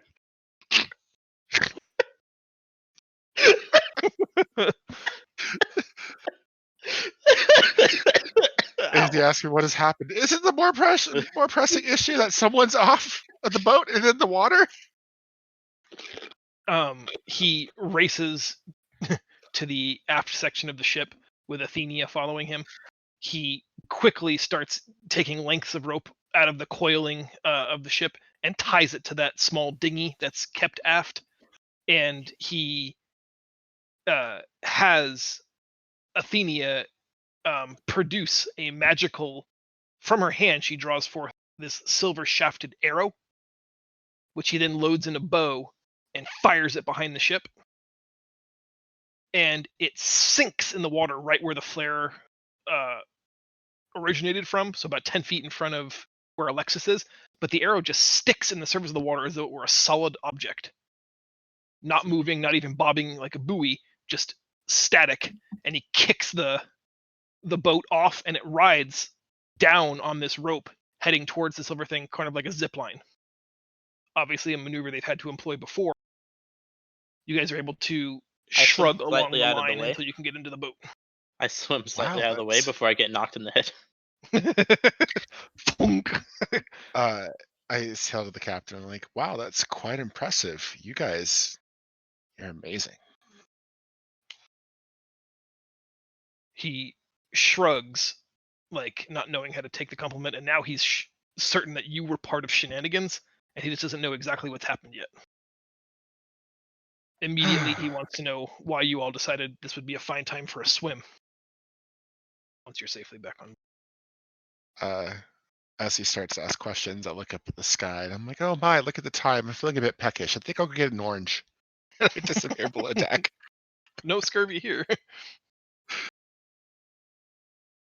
No scurvy in these bones.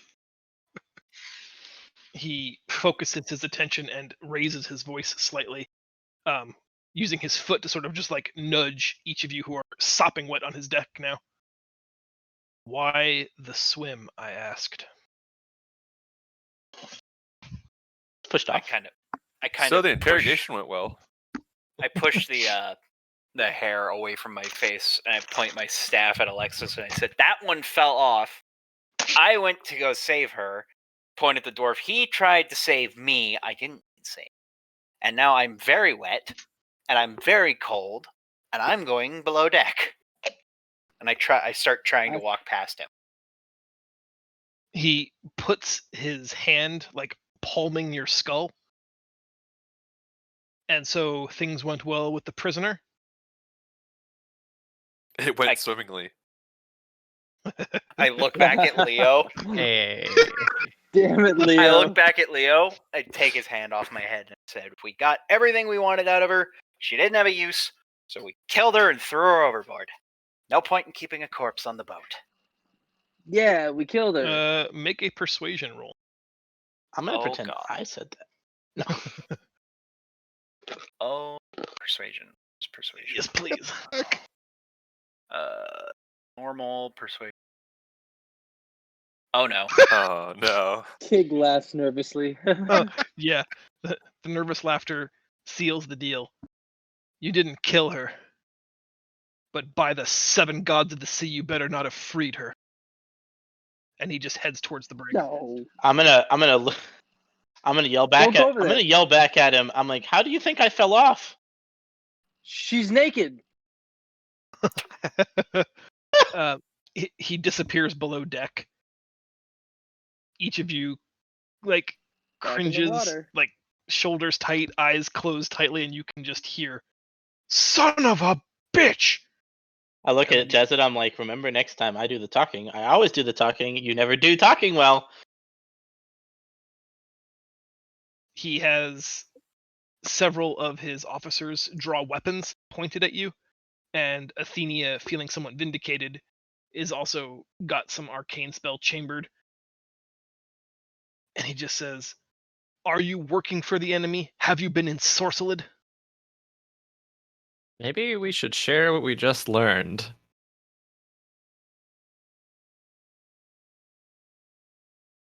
I looked him dead in the eyes, eyes locked onto his, and it said, "No." Very sternly. So you're not traitors, you're just grossly incompetent.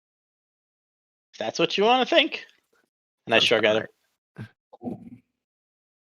Why would you release a prisoner, least of all, without talking to me first? 2 things. 1, fair play. 2, it would not have worked out with the what we have learned. Reed's gonna casually stroll back up above deck, slurping on an orange, and observe the situation. And then, hey, Captain, aren't you under explicit orders to assist us by any means necessary? I am bound to serve my queen. I will. But there are lives at stake, many lives, and I will not have undisciplined morons end people's existence. Wow, rude. Don't you think there is a reason why we were chosen for this mission? I have racked my Happenstance? mind trying to think of it. Then maybe it is above your mind to decide. Ooh. He said, "Perhaps then I shall make you captain of your own boat." And he points at the dinghy. Oh shit. No. I The kind of queen jokingly. trusts me to do what's right. I'm the captain of this ship. I'm the captain now. Then It's please, like Captain sir, Phillips. trust us to fulfill our mission as we need to do. Then tell me why you released her. I look at my companions. 'Cause she's hot. What did you learn? She's hot. Is that what you said? Really? That is what I said. Really?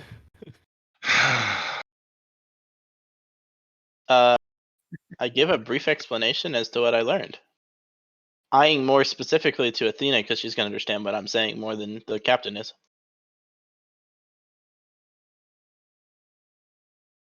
He says, "That's an interesting story.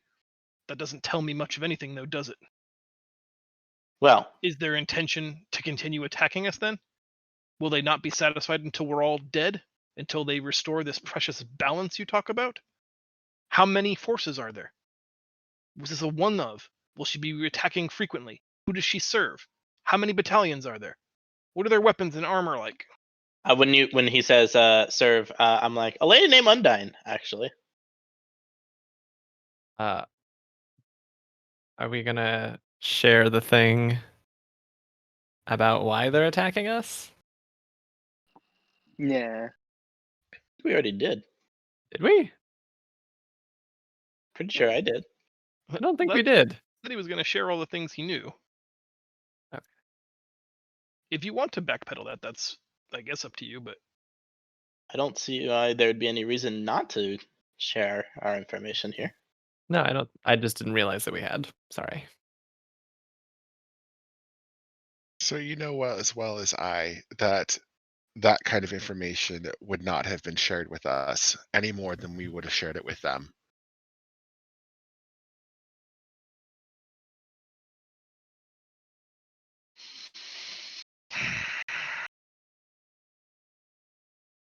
so we've lost a useless hostage and gained some useless information. Still, I am here adrift on the ocean, rudderless. I don't know who I'm fighting, and I don't know where to go to fight them. Then That's let when- us. That's when what? That's when Athenia chimes in. That's not entirely true, sir. Uh-oh. He asks her to elaborate, and she says that while she was helping these crewmates, she inflects question with the interrogation, I was able to cast a locate person spell on her. It persists still. We can follow her if you wish.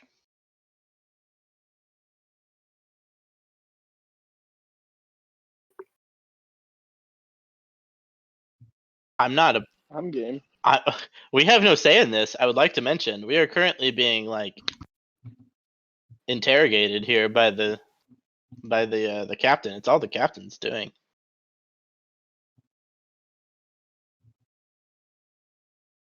He says, turning back to all of you, the assembled, I was told to trust you. What is the best use of our time, knowing before us? Do we track down and follow this friend of yours and see if she leads us to something greater? Or do we follow your compass? I mean, for all we know, they lead to the same place. That doesn't really do well for the trust we were trying to build if we're just going to follow her.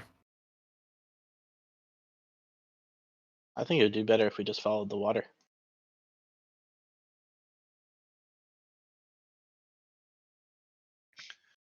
So think- he asks if your official recommendation as advisors to the queen then is to follow this magical compass to God knows where, despite the fact that we have a lead to a flesh and blood enemy. We're one ship. Who knows what they have there? Yep. Yeah, that's actually a really good point.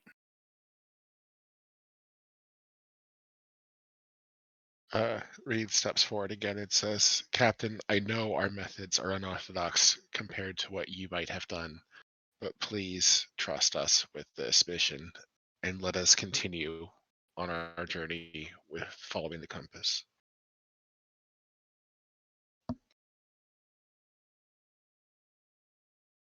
He waves his hand and has Athena cancel the spell. He says, we'll do as they advise. But turning back to you, Reed, he stares you dead in the eyes and says, if you fail and more die, those lives are on your soul.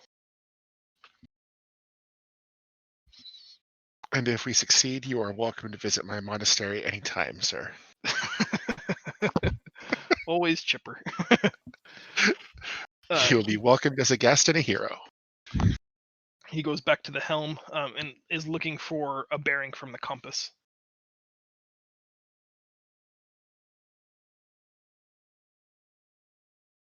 That's still in your possession, correct, Kel? Yes, it is. I showed the bearing. It is still heading south as it always has, and he just keeps that course true. You guys sail for the better part of all of this day through the night, and as you wake on the morning of the third day now at sea, you wake to a terrible storm cloud on the horizon. You're already in the area of like a just a light rain. It's overcast, but on the far horizon, you can see just deep black cumulus clouds, arcing lightning within them. A huge storm on the horizon for sure. Continuing on the path of the compass, he asks you to take another reading this morning just to make sure that their course is true. While we're doing that, I'm gonna walk up to Athenia and just kind of casually ask her, just out of curiosity. You still have that locator spell running, right? Can you tell me if we're going in the same direction?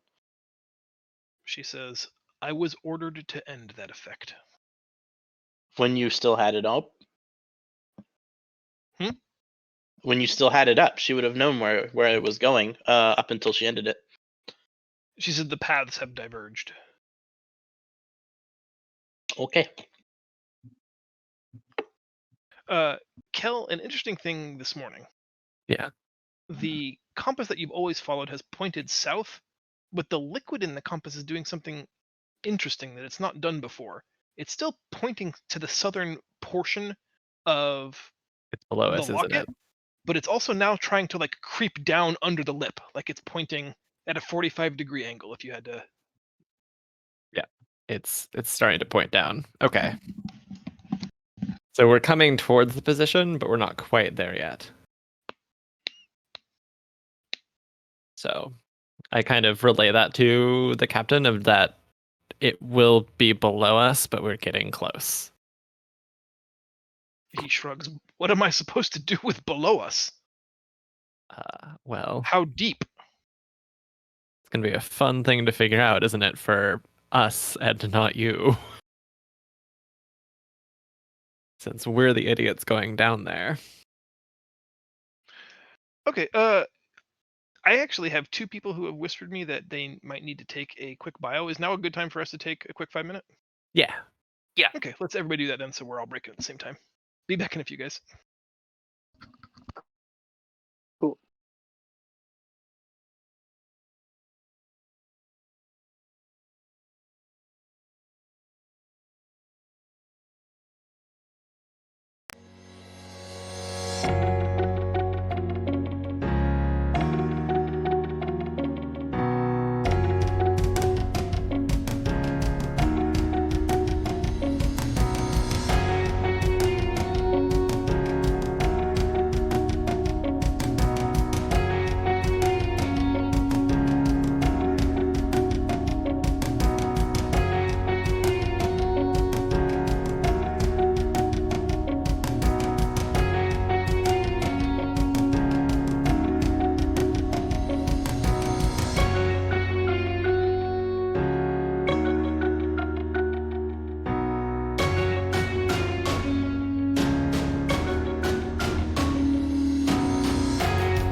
I'm back.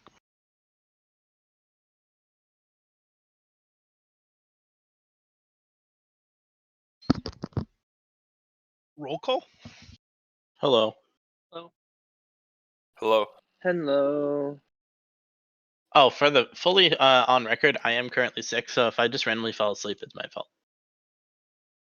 Whoa. You should have said at the beginning you're going to get us all sick. Oh, damn. Oh, well. It's sinusitis. I don't think that shit's all that. Okay. It's not all 16, that infectious, but that's okay.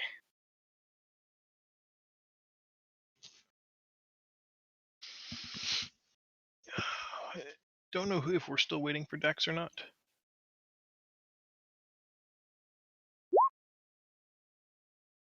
Maybe we are then. So, Lav and Sventi's Thursday on stream, I played Final Fantasy XIV. Oh, how'd you like it? I didn't. Oh, well, fair enough. I played like 90 minutes, almost 2 hours of the game, and I didn't get to kill anything. There was no fighting. It was all like tutorial. Here's the city. I'm playing a gladiator, and they gave me quests to find the most popular dress color in the city, and to put up posters for stuff. Well, That actually sounds that does right, sound yeah. a little bit right, but the thing about it is, you kind of have to avoid like the general especially at the beginning, like the very very beginning.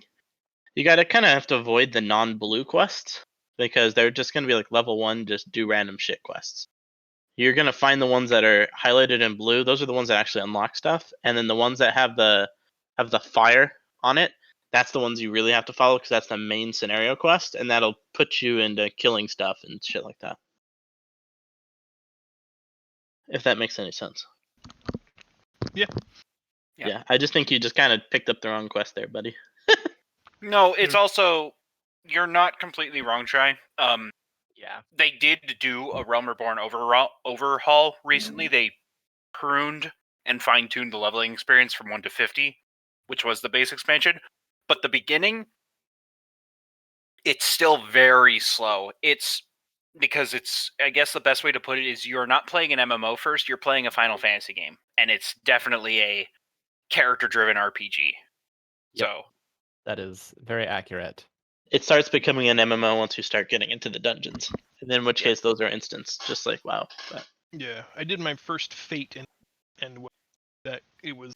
I think it says you were level 5, and I was only 2 when I did it. But yeah, I mean you could still do it. I mean it's kind of like a world quest in a way, but I mean they're not really all that useful. Again, I mean they're Spec was just on something stream, to and I do. was like, "How long will this take for it to get good?"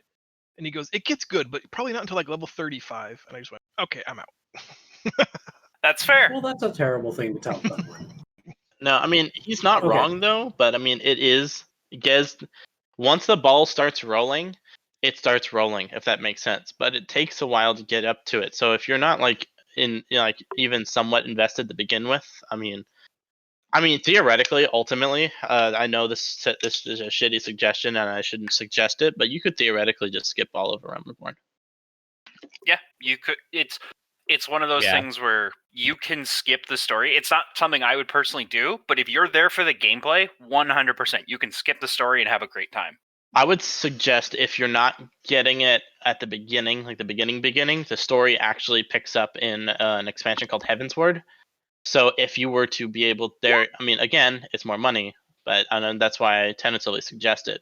If you want to give it one more go, there is a jump pot, and then there is a story skip pot, and you can actually skip a Realm Reborn. Not a whole lot happens. You're gonna miss some memes on the final MSQ dungeons, but you're gonna be doing those anyway to level up anyway, so you're gonna run into those anyway. Once you get into the expansion Heavensward, it just kind of the ball starts extremely like rolling downhill, and that's when the story just kind of just picks its speed up and just never stops. Okay.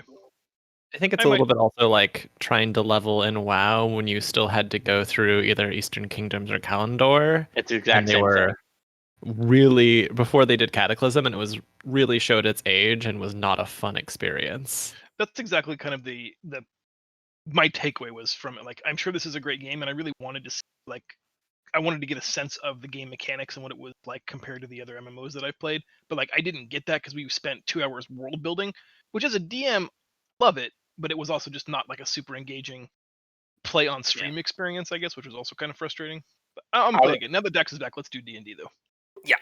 Yeah. I'll bug you guys about Final Fantasy next week. Absolutely. Ne- Oh, try. Next up, old school Yes, sir. RuneScape. Try.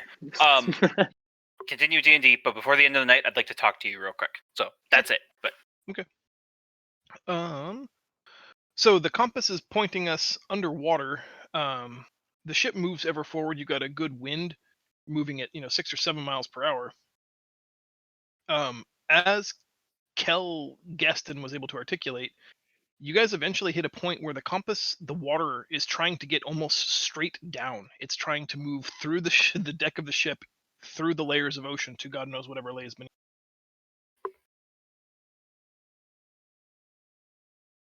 I kind of am a little short, so I'm kind of like on my tippy toes, like trying to look at the compass.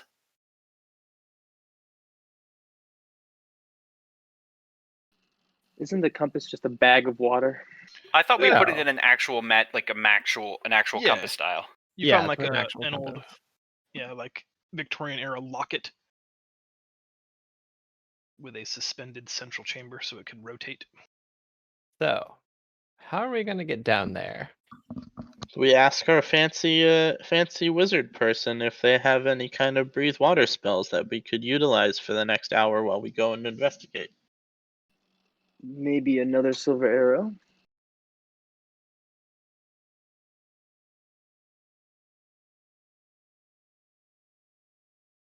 I mean, we could consult with the wizard, but I don't think that she likes us.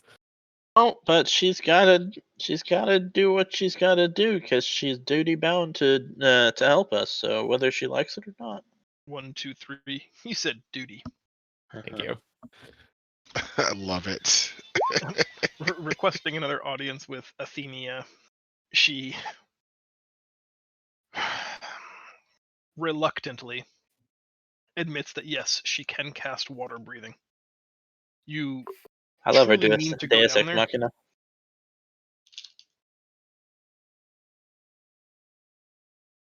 Well, we have to figure out what we're pointing at. Right, can you finish what you were saying? I thought I had. Oh. She says that she is capable of casting water breathing, which will allow you the ability to subsist underwater for up to an hour without needing air. But then questions the wisdom in you guys going down there. Like she can't believe that your intention is really just to swim to the bottom of the ocean. We are following the lead of this compass. It's pointing down. Should we send one person down with The the person ring? with the swinging. Send me down, chaps. Okay, so I kind of turn around from Alexis. I'm not smart, so but doesn't water and I make little squishing motions with my hands. It's like when you go down, doesn't water squish you? Hug you tighter. That's actually, interestingly enough, that is correct, but that's only due to the fact that there is air in your lungs, and it starts pulling the nitrogen out of your bloodstream and starts causing bubbles in your bloodstream and makes you become intoxicated on nitrogen, so you die because you don't know what's going on if you dive too fast. Just a heads up. You still feel the pressure, though. Yes, I understand The that. pressure still exists. But what I'm getting at, though, is if you are breathing water, you're going to be at the same pressure of the water at all times, because the problem is less the water depth and the pressure, and more of the fact that it's the pressure difference between your lungs and the air in your blood. So, okay. as someone who scuba dives, that is only dependent more on how quickly you ascend or descend. Correct. So if you have the person who swims Okay, I that can gotta- breathe water, it shouldn't got- be fun. It shouldn't be an issue. Are you still saying this in character, Lav? I'm sorry. I want to. Sure, let's go with that in character. Okay, that makes sense. So you say that, I'm like, I stop and I look down for a second. I just say, Ophi? I mean, Opie? Opie, yeah. I just look at Kel. Where's Ah, Opie? you idiots. Okay. Everyone get out the rope. We're going fishing. Oh, I don't like this. Oh, but it's gonna happen. It's gonna be the safest option. Don't worry, chum. I go and fetch Opie. I get down on one knee and I go, "Hey bud, I have something maybe slightly dangerous that I need to ask you to do. How do you feel about that?" He asks if it will make you happy. Well, it'll make me something. He says he'll do it Um, if it will make you happy. Okay, I think it will make me happy. Um, so I think what the plan that we're going to do is we're going to take as much rope as we can, tie it around Opie, and go, "We're gonna lower you down, and when you see something or something bad happens, like tug on the rope twice, and we will yank you back up as quickly as possible." All I can foresee this is that the rope's going to be cut, and we're going to pull it up, and Opie's going to be at the bottom, and we're going to all have to go jumping after him to save Opie. Yeah, but then we know it's for plot reasons and not just because we're being dumb. Fair. So we lost an Opie. Get down there's just a very full shark. For Opie. You guys tie together many hundreds of feet of rope. Do you want to do anything to make Opie heavier than he is? Cannonball. Does OP float? He's dead. He's like I think corpses at this stage of decompression are at least like I don't think they're buoyant, but they're at least neutral. Like I don't think he's gonna sink super well. Yeah. On a technicality, he should have out of meta here. He should have no oxygenated blood and no oxygen in his lungs, so there should be nothing that would make him lighter than the water. I'd like to mention it's more the False. Due to the decomposition, you would have gas being released, which would actually make you potentially lighter, which is why bloated bodies happen in water. Which is why whenever you dispose of a body in a lake, you tie a heavy thing onto it so it stays at the bottom. Oh yeah, the voice of experience over here. I take it. No, over there. I just watched. Man. I've just watched too many movies. Okay. And CSI. CSI is a very, very fun show. So we load Opie up with some iron weights, and he's tied to the length of rope. Are we ready to just kick him overboard? I'm gonna cast Mage Armor on OP just in case. That's a good idea. Thank you. I cast Mage Armor on OP. Okay. Interesting. That's not how I imagine this going.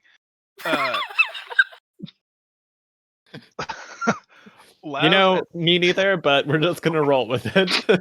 As soon as you place your hand on Opie's chest, you can start to see these like tessellating plates of arcane energy start to expand from your palm to encompass his body. But the moment that you make contact with him, you are shocked by a tendril of bright green necrotic energy. It knocks you clear across to the other side of the boat, and the spell fails to take effect. Can I have my spell slot back? Nope. Well, I'm gonna note that for research later, but All we're right. just gonna throw Opie overboard. All right, Kel. How about you do Mage Armor while I'm like trying to out-numb my hand? Okay, for I guess for the sake of science, I'm going to cast Mage Armor on Opie and see if it does the same thing. You have a similar experience in that the spell fails to grab hold. It like he literally cannot be affected by it. You're able to weather the violent necromantic reaction far better than Alexis was, and you absorb the energy harmlessly. But yeah, it's the damnedest thing. It's like he cannot be affected. Okay, Spooky. well, we're just gonna throw Opie overboard then, and we'll deal with that problem later. So I'm our not touching undead Opie child anymore. has anti-magic barrier around him. Seems to Cool. be. Opie is an unholy death knight. AMZ, motherfucker. Oh dear. You guys. All right, well, You I lower guess Opie it's- down. 50 feet of rope gone, 100 feet of rope gone, 200 feet of rope gone.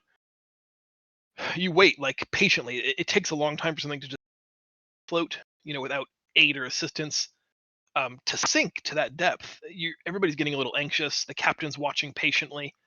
After several minutes, there is a telltale tug, tug, tug on the rope. Oh, let's bring him back up. I'm assuming we're all just, Yeah, the captain can get the whole ship's crew behind it to basically run it around like the anchor pulley and get him up real quick if we're not worried about like the bends. We're not. he's He is in fact dead. Damn. as we're pulling real quick, chromatic or karmic justice making him do this. He comes up without his lower half, and we all have to accept the fact that it's like, surprise, he's undead, but he's totally fine because he's just, no legs anymore. rapidly ascending. Eventually, you guys drag Opie back up onto the deck. His left eye is slightly bulging out of its. People look at it funny and tell us to like sort of push it back into place. Like, no, everything's fine. Yeah, he just Ow. Oh, sorry, Opie. putting his hair kind of over the bulging eye socket. It's good. It's a glass eye. Don't worry about it. I'm the worst parent. Yes, you are. But he says that he saw something shiny down there. Shiny. Oh god. Can you tell me more? It was like a big metal starfish. Well, that's weird. And when I got close, it sang a song to me. What was the song that it sang? I didn't understand it, but it was very nice. Interesting. I wonder if it's that same sing-song that we heard the fish person speak.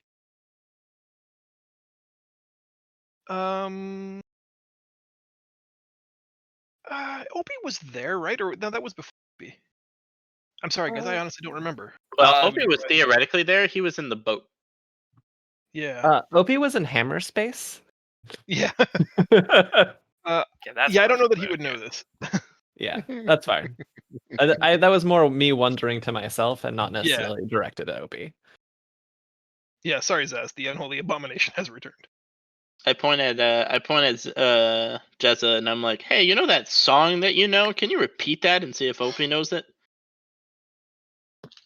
Are you talking about the thing I mimicked from Undyne Yes. that one time? Yes. Okay. Try meta magic here. I remember the thing that you said that one time as Undyne in that session, and I repeat it to Opie. Do I have to make a roll for that? I'd like a performance check, please. Okay. I close my character sheet. Hold on. That's going to be less good.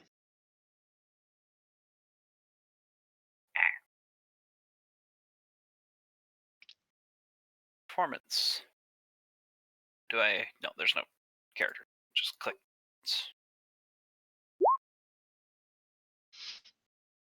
You do your best to recreate the activation command that Undyne spoke with her trident.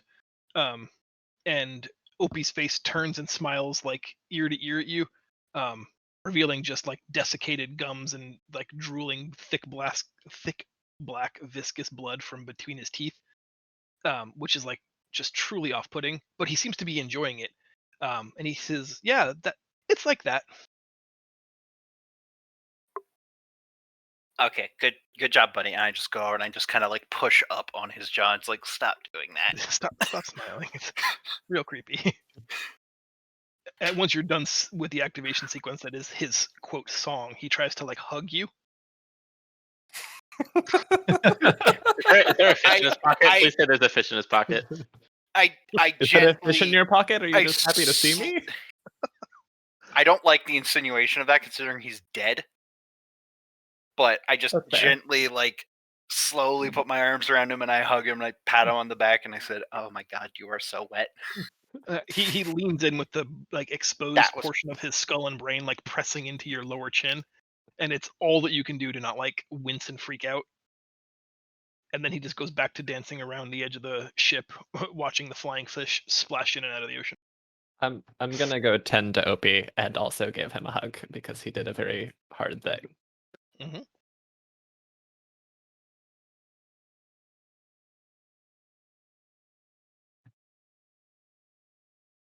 So what do you guys want to do? I want to turn him. You want to do what? The I righteous want to path. raise my shield, ask Talos permission, and watch that child turn to Turn dust. into No, turn into just makes them run That- away. Yeah, unless I pray really hard. There is a greater turning that just dusts them. That's true. Please don't. That's my child. that's our asset.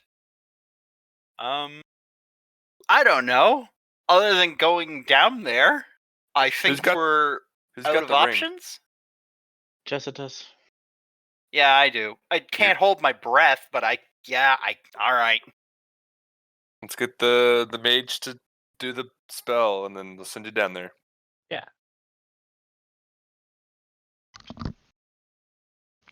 The mage says that the spell can be cast on a number of people. Sounds like we're all going down there. Yeah. Okay. So Opie didn't. I'm not trying to waste time here. I guess is Opie doesn't really know what he was looking for. I'm only wondering the logistics of sending all of us down there with this breeze spell, and then maybe only like a few of us being able to get back. Because if we run out of time, and we can't, I can swim fast because of the ring, but no one else can. So, how long does the languages spell, and can it be cast on someone else? I think it persists for an hour or concentration. But the problem is, so is the water breathing spell's concentration, so you can only have one or the other. Hmm.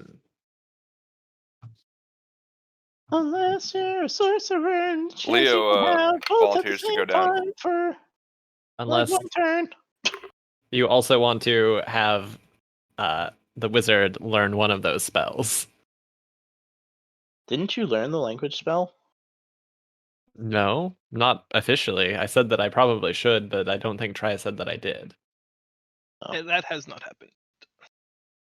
So if we want to share spells that are being cast on you, then we can probably get away with that. But we'd have to be very nice to Athena in letting us do that. I don't think Athena likes us very much. I think she's just going to cast the one spell and let us go to our death. And end concentration. No, Captain, I don't know what happened to them. Maybe not like that. At the very least, probably the person who vaguely understands the language maybe have better luck. If Try wants to magically teach me that spell as a out of character thingamadude, but I'm not wizard level 1, so I think he meant more that you're the closest to a translator we have in that you speak Elvish, basically, and you've had exposure to this ancient Elvish dialect several times now. no, Yes. fair enough. Not so much that you can cast tongues, but just that you had the most intellectual exposure to it. I gotcha.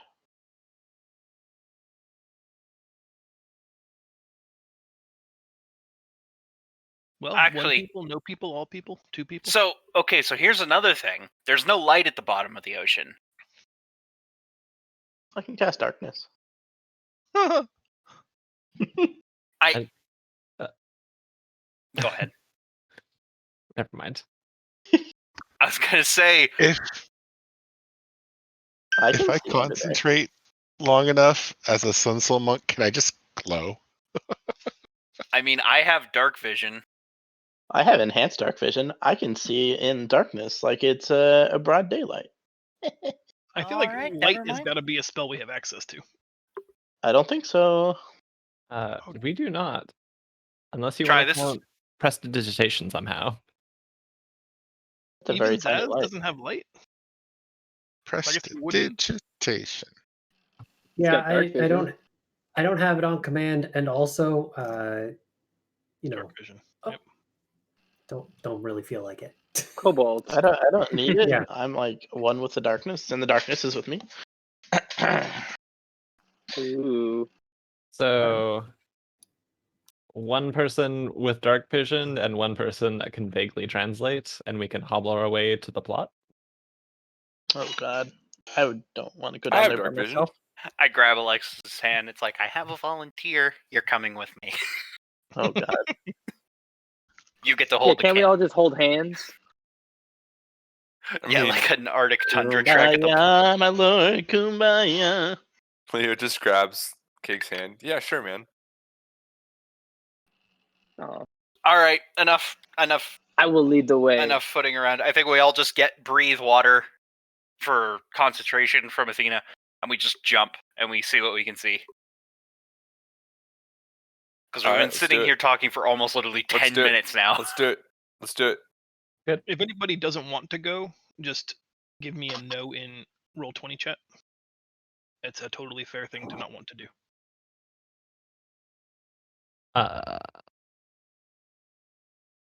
Mm, As you guys are getting ready to jump, Athenia casts water breathing on the assembled group. Let's just say, for the sake of argument and not having to recast, she'll cast it on every party member, because you can cast it on up to 10 people. And as you guys are lining up to basically dive off of the side of the ship, standing on the railings, at the captain's request, she puts her hands together. You can see a bright flash of white light, and she hands you something that looks like a clay ear.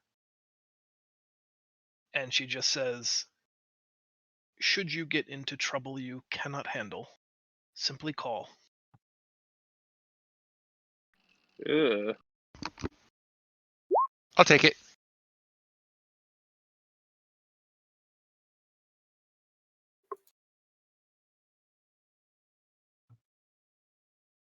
All right, over the side, everybody goes splash, splash, splash, splash, splash.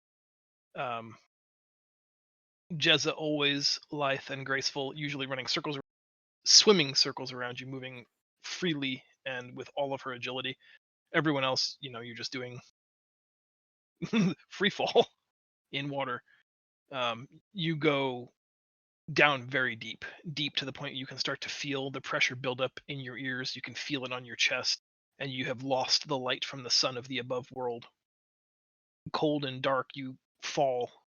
It feels forever, until beneath you can start to see faint blue light. As you continue falling, the light gets even brighter until you can see that it's illuminating a good 70 or 80-foot section of the seafloor. There are some jagged, rocky abutments. And ultimately, you're landing not far from as OP described it, a large metal starfish. Give me just one moment. Shiny. Oh wow, that is a big map. I gotta zoom out a little bit more. Oh, it's one of those things.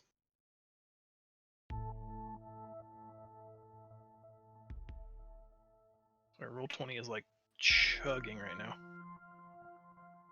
I don't really understand why. Chugging along. Yeah, It's been kind of laggy for myself as I'm well. wondering if it's not Storm. Like, even everybody's a robot now. Funny enough, I'm not getting any of my telltale lag today, which is kind of interesting that magically stopped. Oh, really? Yeah, I probably got I'm you. glad, buddy. Oh boy. Maybe Contagious. it's the storm.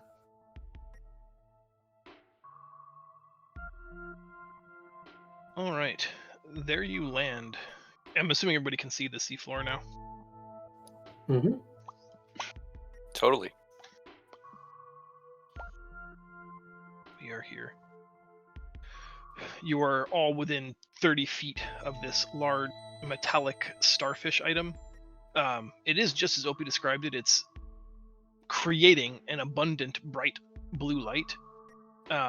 There are a series of runes, circular runes, drawn on the floor bed that it sits on, and at its center is a large, multifaceted crystal that, like every 30 seconds or so, pulses once, flaring up to almost a bright white light and then dimming down to absolute darkness. And when it does, there's like a high-pitched sound that also issues forth. And this happens on a 30-second timer, seemingly forever. It is a beacon.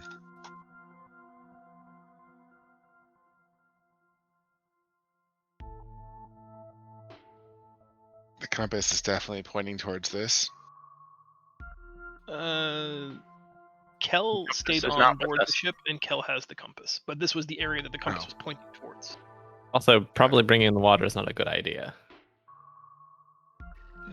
Does the sorcerer want to use Arcana check on it? Sure, why not?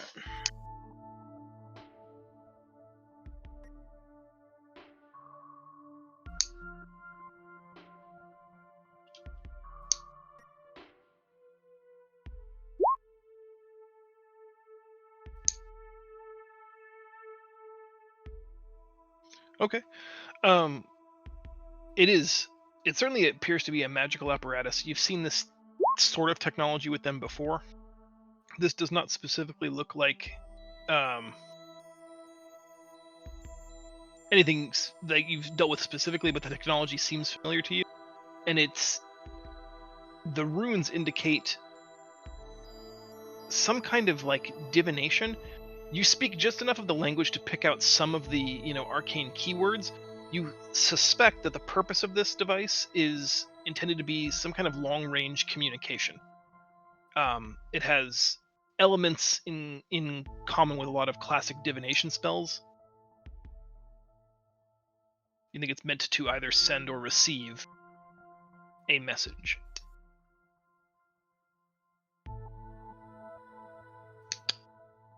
Oh boy. Boy, do I wish I knew this language so I could pretend to be one of them instead and use it to talk to people. But alas, I'm gonna look like a perpetual idiot.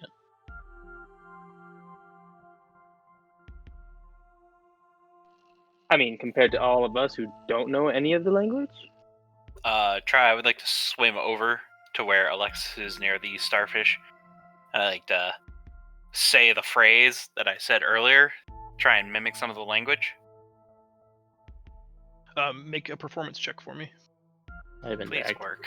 Please work.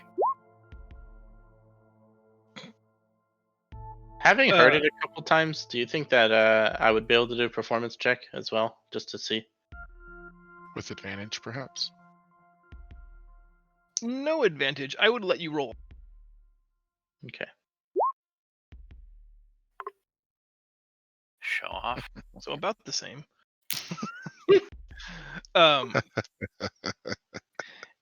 Jezza, you start to say the words. It's got that same sing-songy rhythm that it always does, and the outer edge of blue runic sigils start to light up, but then you either forget what the next word was, or it sounds so funny underwater without you breathing air that you start to trail off. And that's when Alexis jumps in to finish the last 3 syllables until the entire outer edge is now glowing a static blue. The gem at the center is like temporarily released from its housing and floats about 6 inches above the golden metallic starfish. It pulses 3 times, and on the third one, creates this rippling effect that displaces water all around it in hundreds of yards, pulsing outwards. And then you can hear a voice, but not with your ears. You feel it kind of like inside of your mind. And it's speaking to you in common and asks if you've completed your mission and prepared for pickup.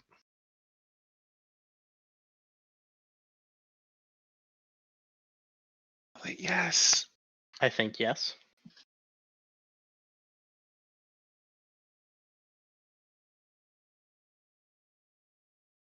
It's asking now for a verification code.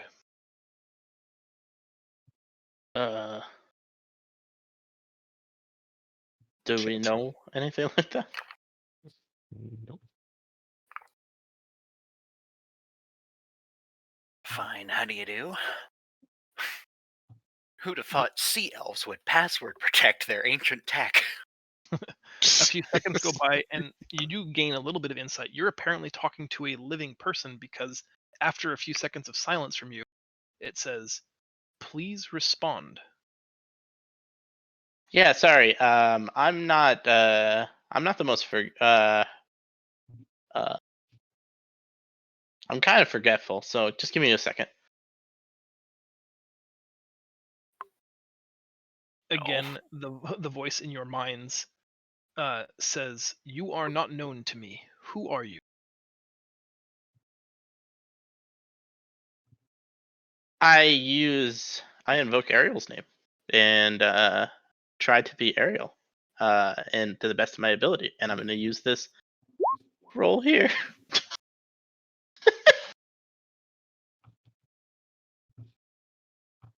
They respond. My comrades were cut off, and I'm the only one that's here. That person was captured. I escaped. There's a pause, and the communication device thinks to your mind, unlikely. Not escaped, released. That's Remember. yeah. Okay. Can I renege and say released? No, I can't. I meant released. Released. There was some, and then I'm going to use the same like tough, like awful verbatim that she used, calling us children. That fell to my ruse, and they let me go, and I know where they are.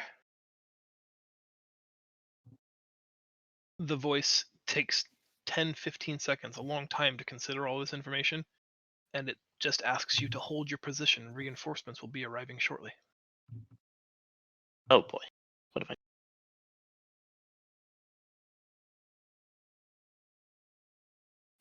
As soon as you say that, the crystal goes dark and sinks 3 or 4 inches back into the cradle of the golden starfish, and the outer ring of sigils stop glowing. I turn around. I'm just like, we might be in for something. So, just to confirm, Chad, we're not in water anymore, though, right? Because this thing, it's basically created like the Ashara dome of underwater open space. Correct. Yeah. Yes, it pulsed out all of the water with those thrumming pulses, creating an area of water breathing and air, or of air breathing waterlessness. Saventus, the Tempest. Yeah. Anyways, Jess is gonna move over here real quick by the lower edge of this. I very rapidly explain what just happened and say brace for impact.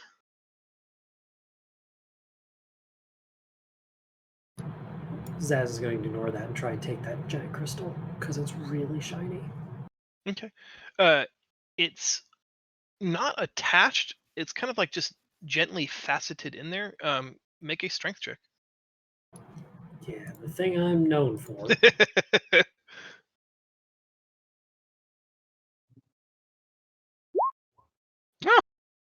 Apparently. Amazing.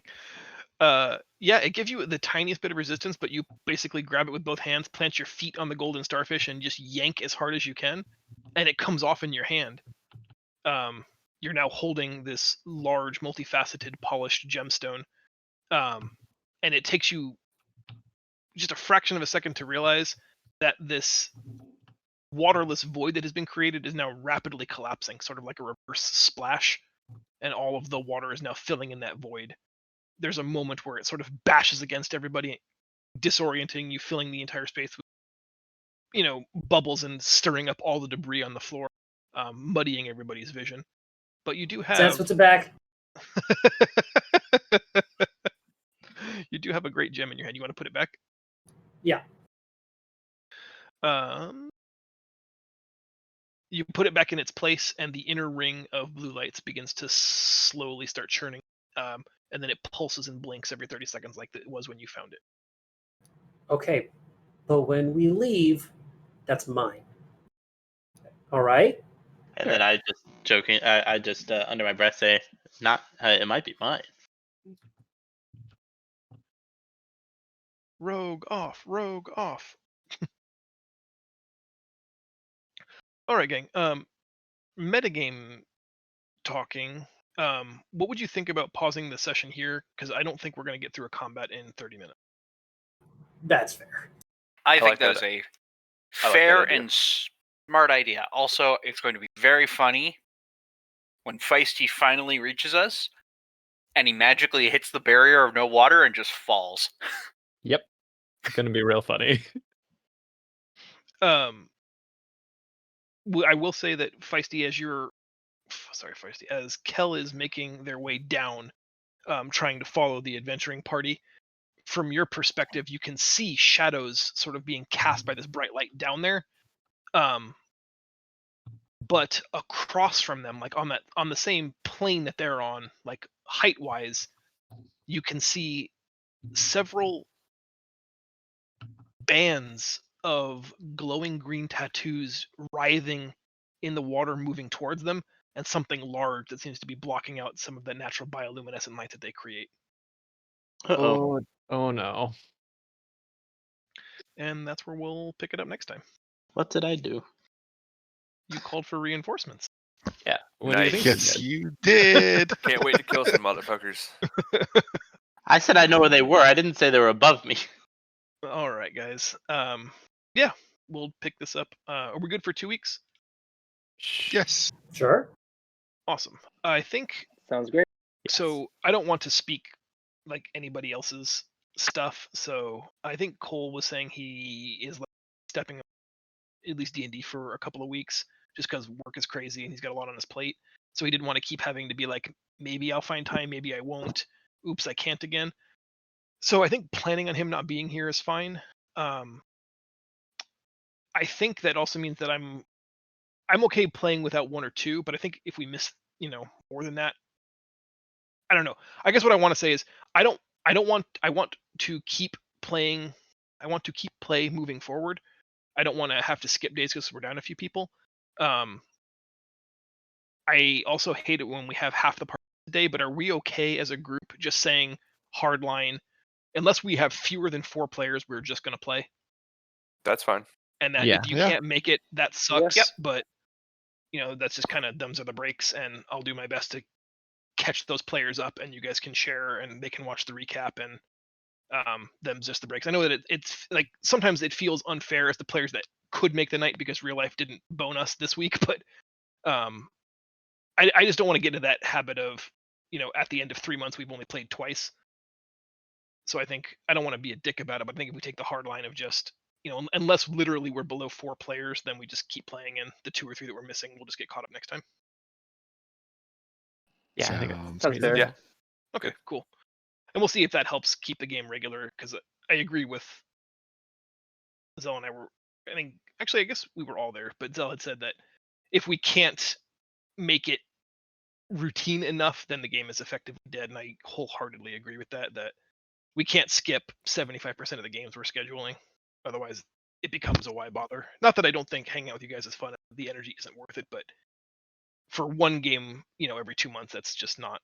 It's a hard schedule to keep, and then everybody forgets why we were doing stuff. Or I'll give you this really interesting bit of lore, and you'll be like, I don't know what that means because we haven't played this game since February. All right, so cool. Unless we're missing 3 people, we'll just always play with the people we've got. Yeah, that will be that. I put us down for April 2nd at 6 p.m. Yeah, I might miss that. I'm getting my vaccine on the 1st, so I'm not sure how the side effects will affect me that day, the next day. Okay.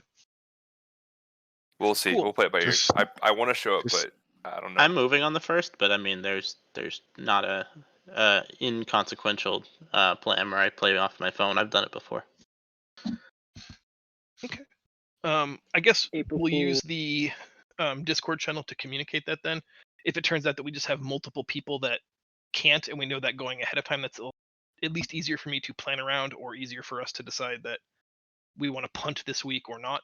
I mean, push comes to So- shove, I can just go to Majestic.